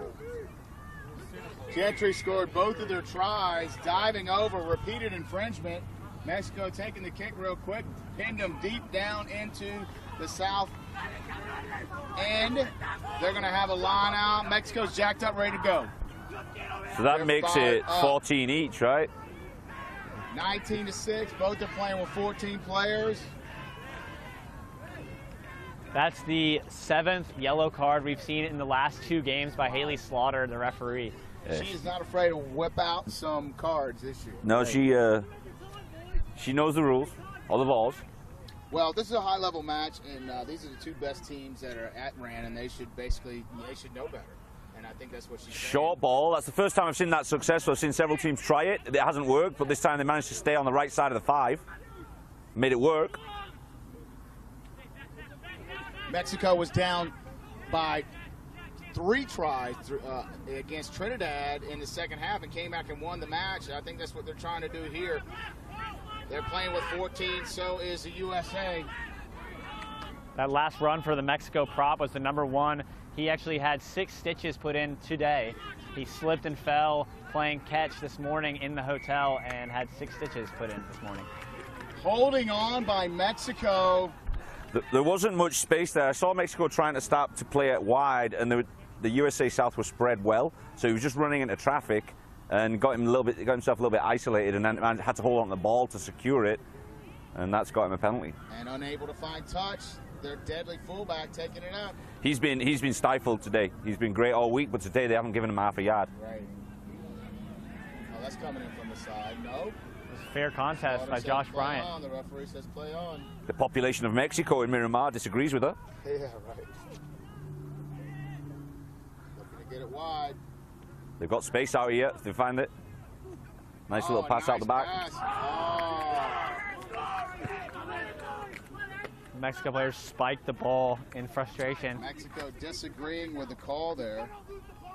I kind of had to agree with them. I didn't see a forward pass. Ricardo and Sierra Navarro, the number 11, he is the energy of this Mexican side. Disagreeing with the call. Scrum down, U.S. About 17 minutes. Got a substitution coming in for the U.S. 17 minutes left in this match, 19-6. In comes Cameron Tibbetts, the prop out of Lassiter, as he subs out his other Lassiter comrade, Muhammad Abdullah. What is Lassiter also? Lassiter is a rugby club in Georgia. Oh, okay. Sorry, I thought you were saying that like we're supposed to know that. So, just FYI. Thanks for clarification. Good secondary shove from USA South. Good T-raise, Oh, finds what a bit a of great space. line by number 12, Marcelo. Pitch it out wide. Another pitch to the fullback. USA got the ball moving. Oh! Penalty to the U.S. High clear out. Haley Slaughter not taking any chances with high clear outs or high tackles. Great run by number 12, Marcelo, local boy, coming out, broke through, had a couple strings of offloads, worked well, but once again, you've seen this over and over, both with USA South and with Mexico. They keep committing penalties. Water break here. We're halfway through the second half. 19-6. USA South is on top. We're playing with 14 aside. Multiple yellow cards we've seen this afternoon. Yeah, so let's have a quick chat while we've got a moment to talk about the breakdowns, because we've, if we can get the camera down to the field, what we've seen a lot of this week is penalties being given. And the reason the penalties are being given is basically what I'm seeing. If you can come in, imagine this is the tackled player, and you're coming in to clean it out. And just here, we're getting contact. So that now at this point, the ruck is formed. At any point, if I try to get this ball with my hands, there's going to be a penalty against me. So once that ruck is formed, there's going to be a penalty against me. However, if the supporting ruckers are arriving a little bit late and I can get over the ball, collect it, steal it from the player, and then play it to my team, that's my ball, it's clean ball. And that's where we've seen a lot of debate within the teams earlier in the week, and I've seen it a couple of times here today. There was a play there where Mexico were penalised. My personal opinion was that he got the ball clean, but the referee saw that the ruck had been formed over the top of it, and she had a much better look than I did. So that's something that we've seen here, just for the newer players or the families at home that are watching the game that maybe not sure how to play rugby, but they've got family members here today playing. That's one of the nuances of the game that we're seeing as maybe a problem. And definitely, Gavin, show them about what she's been calling several times about the high tackle and the ruck, or the high clear out. Okay, yeah, so if you can get over the top of it, he's protecting the ruck there, and what's happening is we're getting some guys coming in and just making contact with shoulder and head. Maybe get a better view from this side. Shoulder, head, or sometimes someone comes around and pulls off. That's absolutely illegal. Anything around the head is absolutely illegal in the game.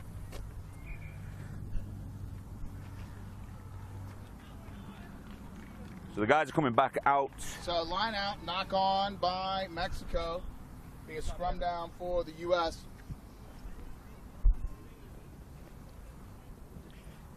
They subbed in prop Cameron Tibbetts out of Lassiter, Georgia. I played against him for most of my high school career.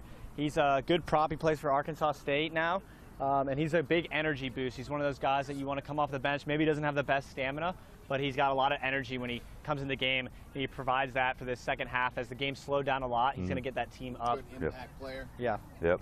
Gets around the field a lot, works hard. Mark Williams likes to call them not subs, but impact players. Frexa taking it off the side, dishing it off. It's still live. The number 9 dishing it out wide. They've had success on this far end.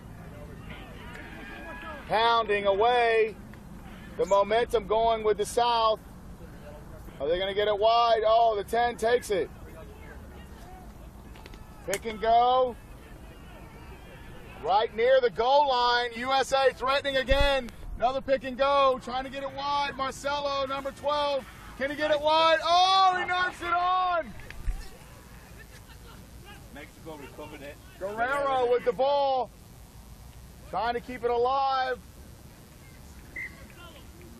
Maybe dropping that ball before he left, but I want to see Marcelo Gutierrez make that pass just a little bit earlier. He tries to make it on that backside, and that winger coming in, Rademacher, wasn't expecting that ball and knocks it on. So I want to see Marcelo with all that space just get it, move it across, and let them use the advantage on the outside with Rademacher and Commander Rockus coming in. We've seen that a lot from both sides. They have all the momentum and they come in and commit an unforced error. But balls, field possession, or field position, I should say. USA South done a good job, put Mexico deep in their end. They're going to have to kick this out. I seriously doubt they're going to run it. So the USA is going to plan a counterattack here.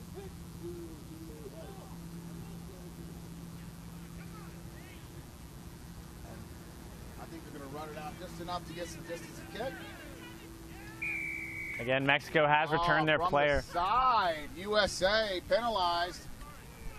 Mexico has returned Maya to the game, so they will have an advantage here on the boot. Their full strength. Yep.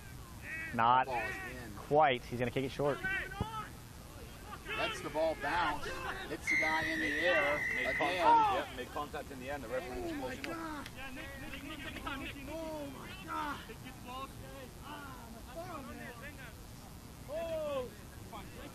Have some injury to the 15. Navarro went up there and tried to, he saw that the ball was bouncing high and he hits Ollie Kennett in the air. USA kicking it down. So Just on the 22. USA South, they want to slow the ball down. They're up 19-6. They're in no rush. They've been attacking, but they'll just take their time, get to the line out here. It is stifling hot. The humidity, so the wind has died down. Sauna out. 92 plus. It's like going to the local spa. 15 minutes or so left in this match. Off the top, got the pod set up. Frexa, the number 8. He's been the workhorse this afternoon. Yeah, he's gotten through a few yards. Not thrust in the line like I normally see it, but he's done well. Gutierrez, however, he's had a great game today. Number 12, Marcelo Gutierrez. Is Gutierrez or Gutierrez? Gutierrez. Gutierrez. Come on, you're fluent. I'm inventing it. Also. Really? Are you? Okay. He's had a stellar game. He did have a knock on early, but breaking through the line on the regular basis. Their backs, Mexico's backs, that's what they're looking for to spark some momentum. But the USA still pounding. They've had good success coming off out a little wider, running it up. Gutierrez has the ball again. He's going to take it up himself. Oh, obstruction. Obstruction. Yeah, he went behind his own player. Went behind Spicer there, but that long drive was all from the forwards for USA South. The backs are a man down, playing down Calvin Gentry, who got yellow card earlier in the game. He might be coming back soon as he's standing up over there. But USA South drove all the way down the field. Unfortunate penalty there on the obstruction, but that was a good drive from the forwards. I was impressed. Gutierrez, I don't think you want to have a forward pass like he did last time down Right. here, so we want to keep it, but incidental knock on there.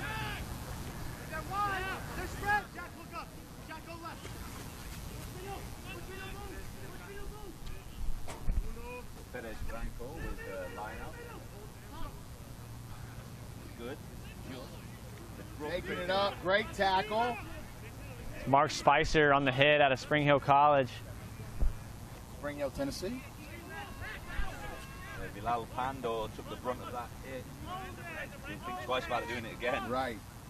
They've had that play a couple times where they run right through the middle of the line. You've got backs running forward, which is never a good day in that tight of traffic. Taking it deep. Fullback has it. Takes his time. Got space in Taking front. up. He does have plenty of space. Oh, kicking deep. All right. Kicking right back. The winger. Starting at level. And you can have another bash at it. He sees the space this time. 15 ran forward. Not a bad idea. Now USA are inside their 22. Oh, great hit by the winger. He's isolated. Gets back up. Tosses it to the number. The lock, Josh Bryant with the kick. Typically, locks don't kick, but hey, you did a good job there. Number 6 taking it up. This is Mexico's game right here. They got an advantage out wide. They're taking it around the corner. Great tackle by the winger from the south. Knock backwards. Referee's calling. That was Rademacher on the chase down tackle. That was an Pick awesome and play. go. Is he getting up? Oh, he touched it down for the try. Hold on. USA South might have themselves in trouble here because I saw someone try to do a sliding soccer-style tackle on the guy crossing the line. So, and that might let's see what they call here. If that's what they're stopping for. Yeah, I don't think she awarded the try. she is yet to award the try. She's consulting the assistant referee.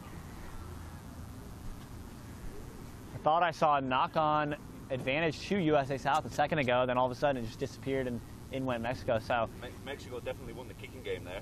yeah, Absolutely. Really well spotted after the USA 15 kicked into the Mexican 22 and then chased down the ball. Obviously the returning kicker realized, well, the 15's on the way here, that means there's nobody back there. And kicked it in between the two covering defenders. which ended up with a lock trying to make a kick. Exactly, which is never a good thing. No. Like a giraffe trying to kick a softball. So this is the farthest point away from our booth here. So you probably would have a better view of it. Yeah, the cameraman's done a great job today and this whole week. Chris Day, big shout out. Dealing with all the electrics and the rain, cameraman, putting his life at risk on a daily basis. Up there with the lightning strikes, sitting on top of a big metal car. Somebody's got a screw loose. So, no try. Gentry's coming back in from the yellow card. A penalty. Apparently, there was one of the Mexican players kicked one of the other players. That's the only thing I can tell. It's either a kick or a rake with the cleat there. So, penalty against Mexico. No try. It's been the discipline that's killed Mexico so far. They look strong, but they just haven't been able to. They're getting in their own way. Yeah. And more so than the U.S. Still inside Nice ball, offload.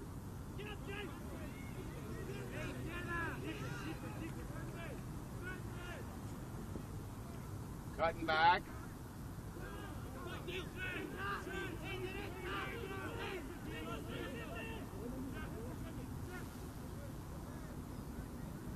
They have numbers out wide. That's They've been Spicer. Successful in this side of the pitch. Good counter up from Mexico then and recovered the ball. Great work, Great Mexico. job by Mexico. But unfortunately, they go blind there. It would have been smarter to gone to the strong side as he runs into touch immediately. So a good counter ruck, but he kind of blows it there, going Assistant blind. referee right on top of the Right. action. I know Mexico is not agreeing with some of these calls, but the assistant referee in both instances with the kick as well as the out of bounds right here was right on top of it. Hopefully the weather holds off for the next 10-15 minutes till we can finish this match. What's been a fantastic match. Final here at the Rugby Americas North Championship.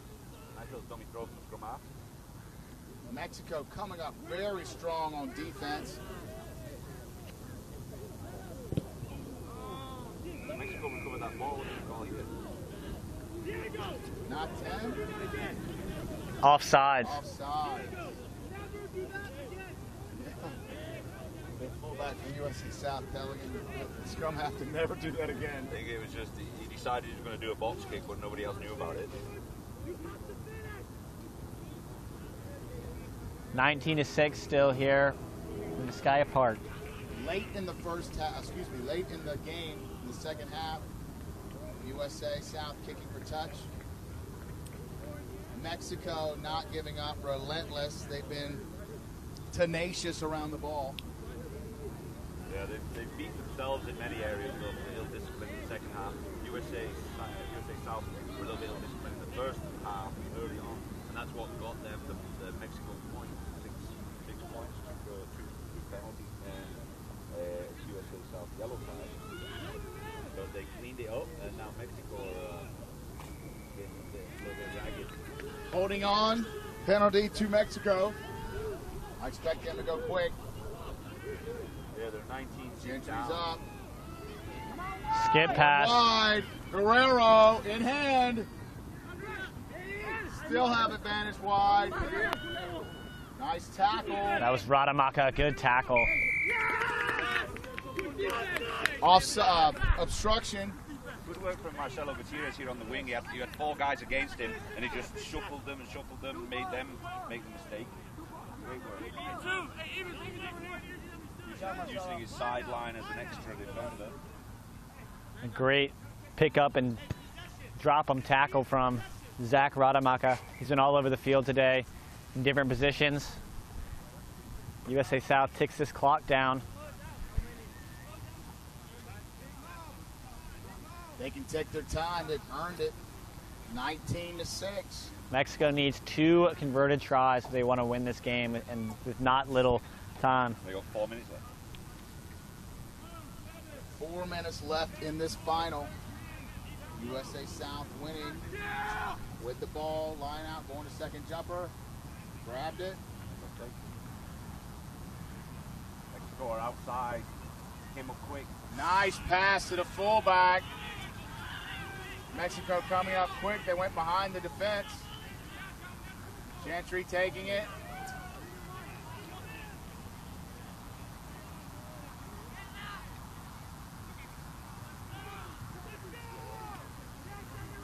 Great run by the number 7. The former football star has found his place in rugby. Cameron He's right Tompkins. by the try line.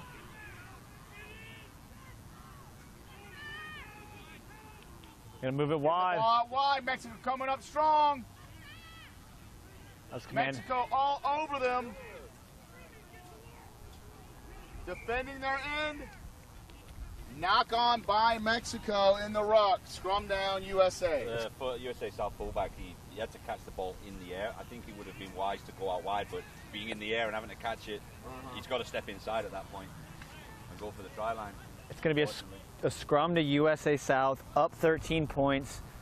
Mexico doesn't have much time here. I expect Jack Freixa, the 8-man pick, to try to charge this one in. He's got a size advantage on Maya, the fly half. So expect a 8-man pick from Freixa. He's already got 1 try in this game. Mexico making a substitution here. U.S. definitely in the driver's seat, 5 meters out. Their pack has been, I'd say, a little step ahead of Mexico. Nick, 3 minutes.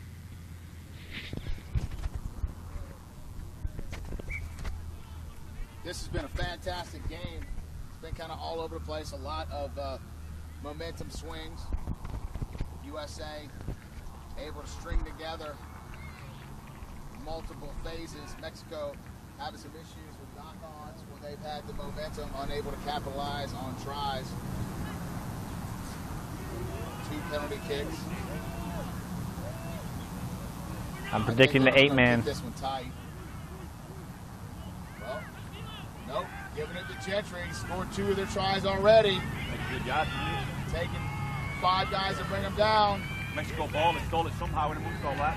Oh my goodness, They've great retained- job by Mexico. They've retained possession, they've stabilised their row. They're going to run it out from here, which I wouldn't advise.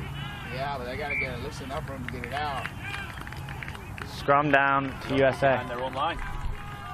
This is ticking this clock down. I think USA South might have themselves back-to-back championships here with not much time remaining.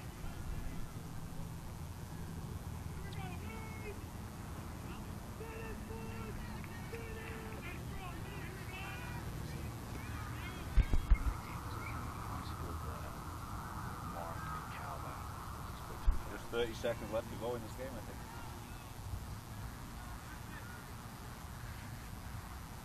Mexico needs a prayer in order to get this out of their own end and get some more Freixa. points on the board. Freixa taken, pick and go by the 8-man. They've got Commander Rockets wide. Coming across, slip over. Losing the ball, Mexico recovers. They're bringing it out. Here we go, it's a race. Fullback is up. Kick and chase. You got time. Oh! Mexico has it. He's in the air. That's going to be a yellow card. Somewhat unfortunate. He was about to tackle. However, yellow card, he is off.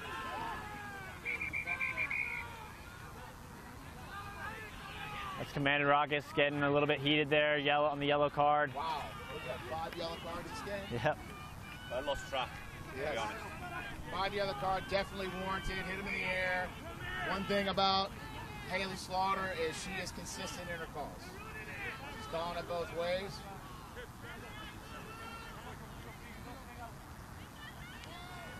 She's got to Just take. 10 seconds ago, Mexico was in their own end. Now they're attacking on the 22. She's got to take. No quit in the Serpentines. They've got to take control of this game now. Going out way wide.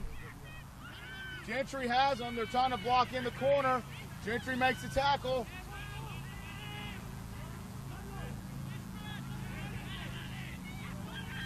Oh, knock on. Gonna have advantage here. USA South is smart. They'll just clean this up, kick it out. Clear out. Pretty sure the game's over. They're gonna kick the ball out. This may be the end. And that is it. The game is over. The USA South defends their RAN championship title with a 19-6 victory over the Mexico Serpentines.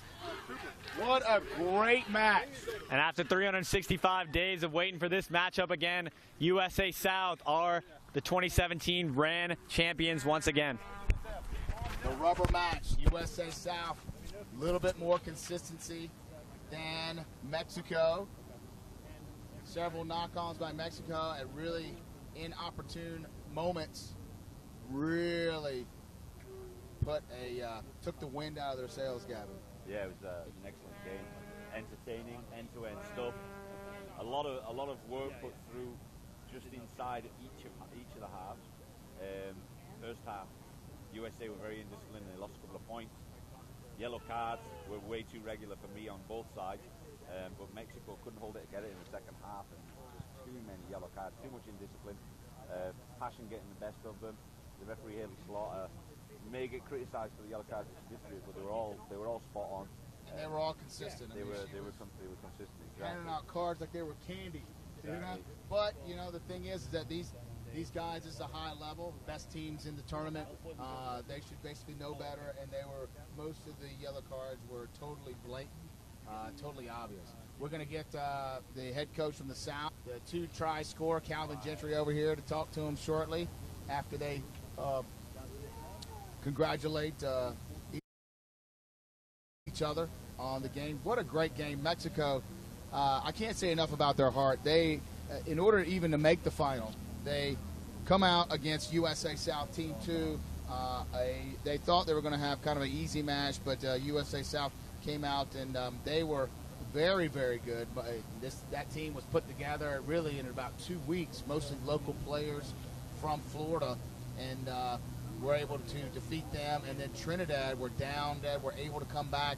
But I think throughout the course of the week, it was just with their injured players, just too much to overcome with this great side of USA South. Definitely, yeah. Mexico, a lot of injuries early in the week. So they managed to get through the rest of the week with pretty much just 20 players. Really. That alone is an impressive. Right. That's extremely impressive. Very impressive. They're throwing water on Coach Mark Williams, the defending champion here. That's 2 in a row for the South as we have Calvin Gentry coming over. Congratulations on the victory. Calvin Gentry plays his rugby at Arkansas State. He was All-American in Memphis. This will be his last year. He's aged out. Now, Calvin, the last time I saw you, you are 40 pounds heavier from the last match last year. And you dropped 40 pounds, and it looks like you needed that extra effort today to get this job done. Yes, sir. Well, I mean, 30 pounds lighter make it easier to go around the whole field, be able to play in any position you want. And I thank my Arkansas State coach for putting me in shape and making me lose all this weight, baby.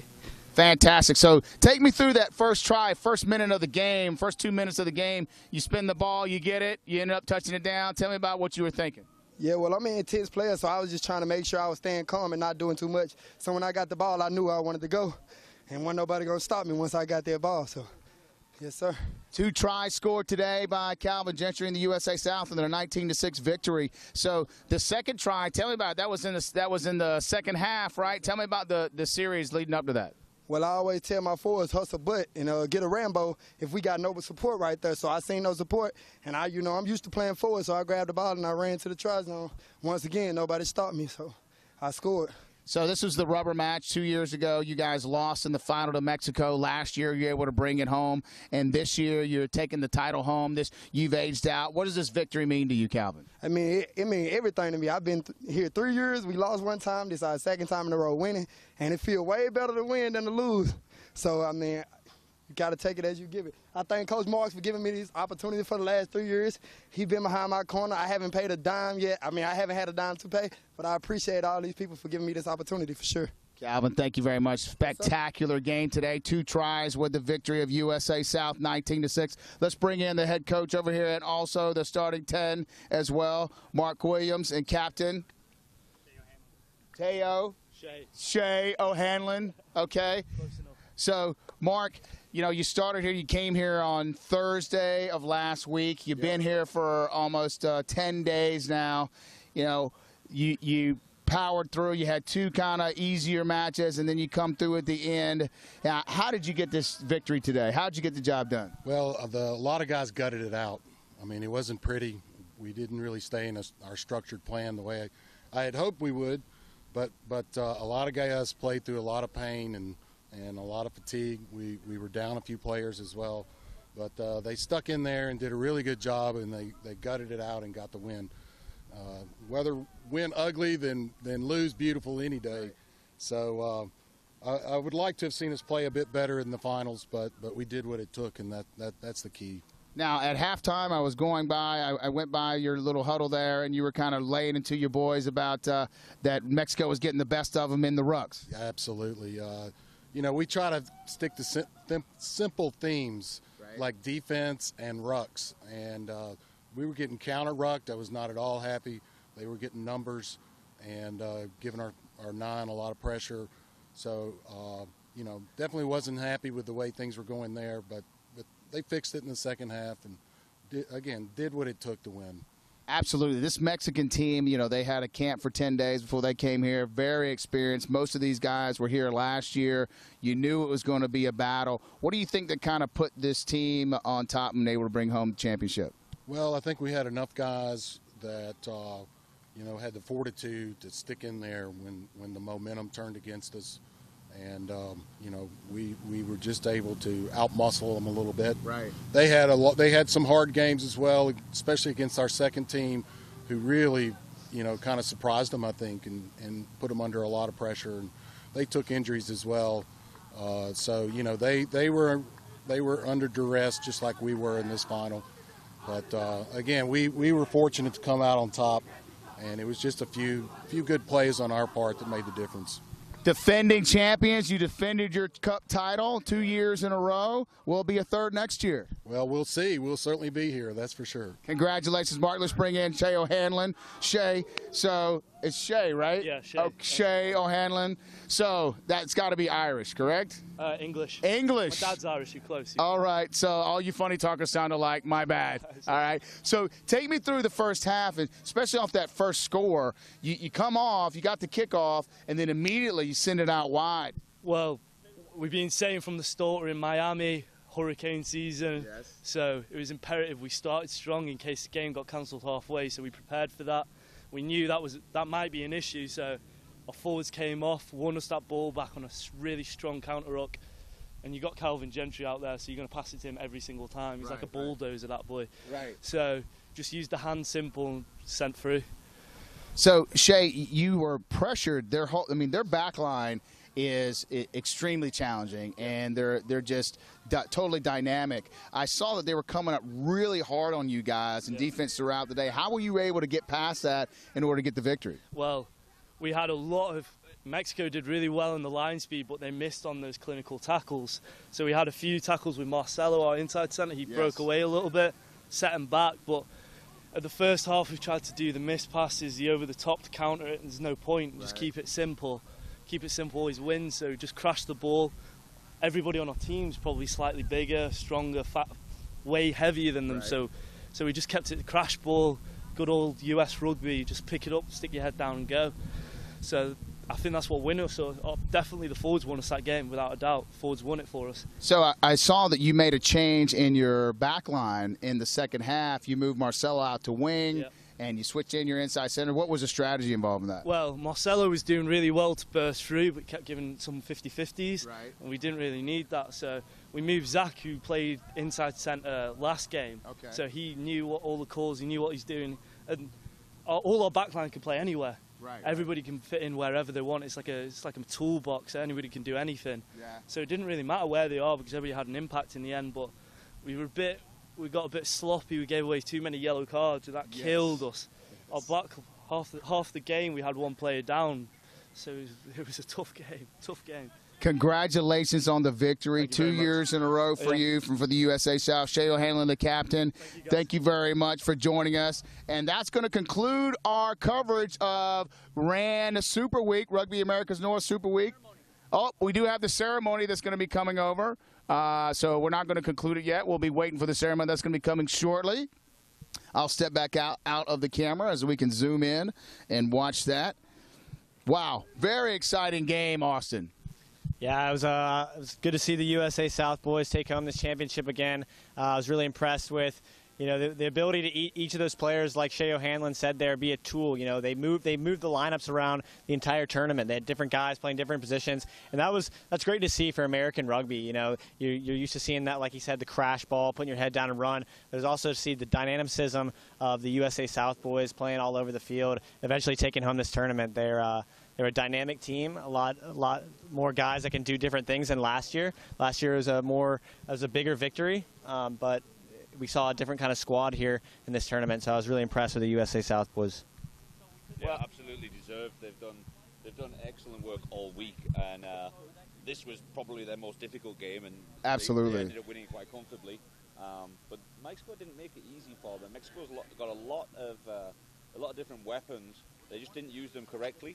Right. In this particular game, they've been fine all week, but they just didn't manage to get the ball didn't land for them correctly. USA South would maybe exerted a little bit more pressure, and that's than what they've seen all week. So good game, Mexico, but very well deserved. USA South been phenomenal all week.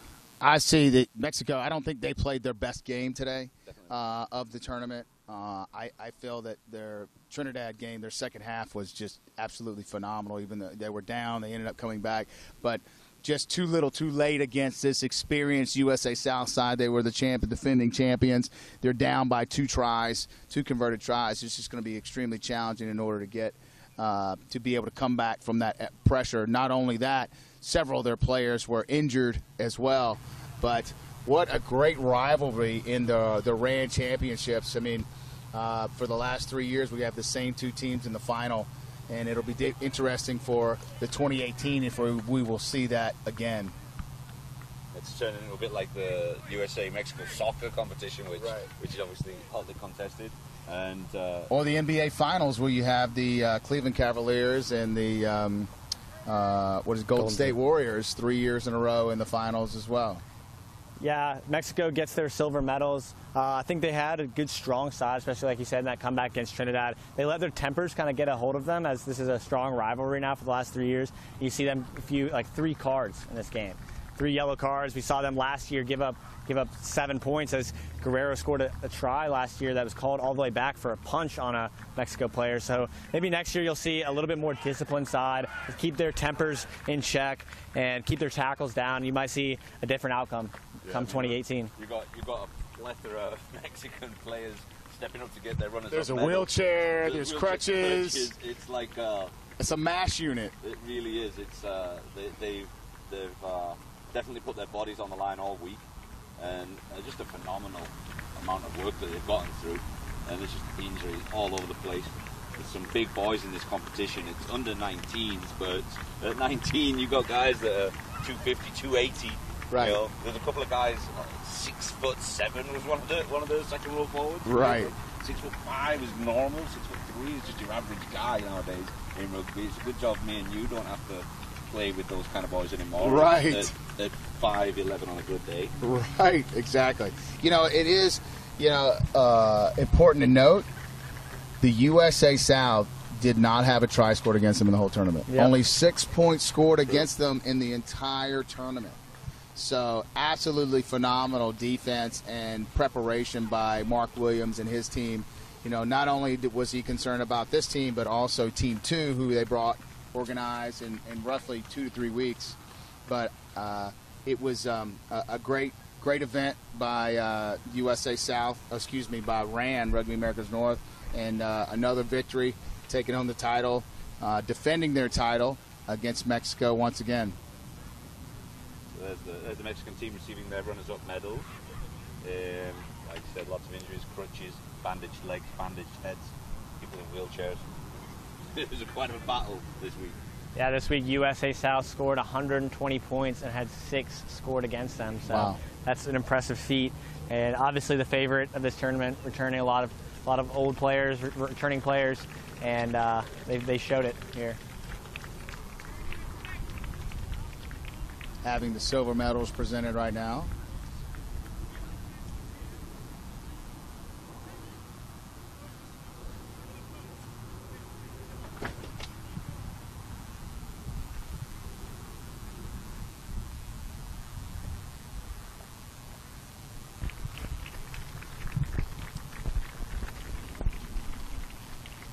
The one in the neon over there is Niall with the hat. He is the president of Rugby Americas North, the one with the camera right there. Now the presentation to the USA South with their championship medals. It's good to see Shea O'Hanlon out of Lassiter, Georgia, lift that USA gold medal there. Glad to see him, an old rival of mine, get his moment of glory. So he was a good vocal leader for the USA South squad, and he's now a champion. So congratulations to Shea O'Hanlon.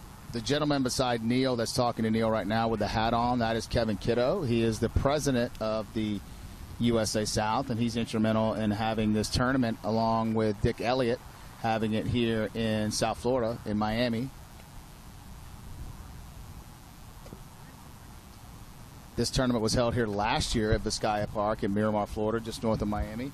The teams really liked the venue, and they also liked it as in Miami because most of the time when they have the tournaments, they have to transfer or connect through Miami anyway. So it actually cuts down on the cost. Makes sense.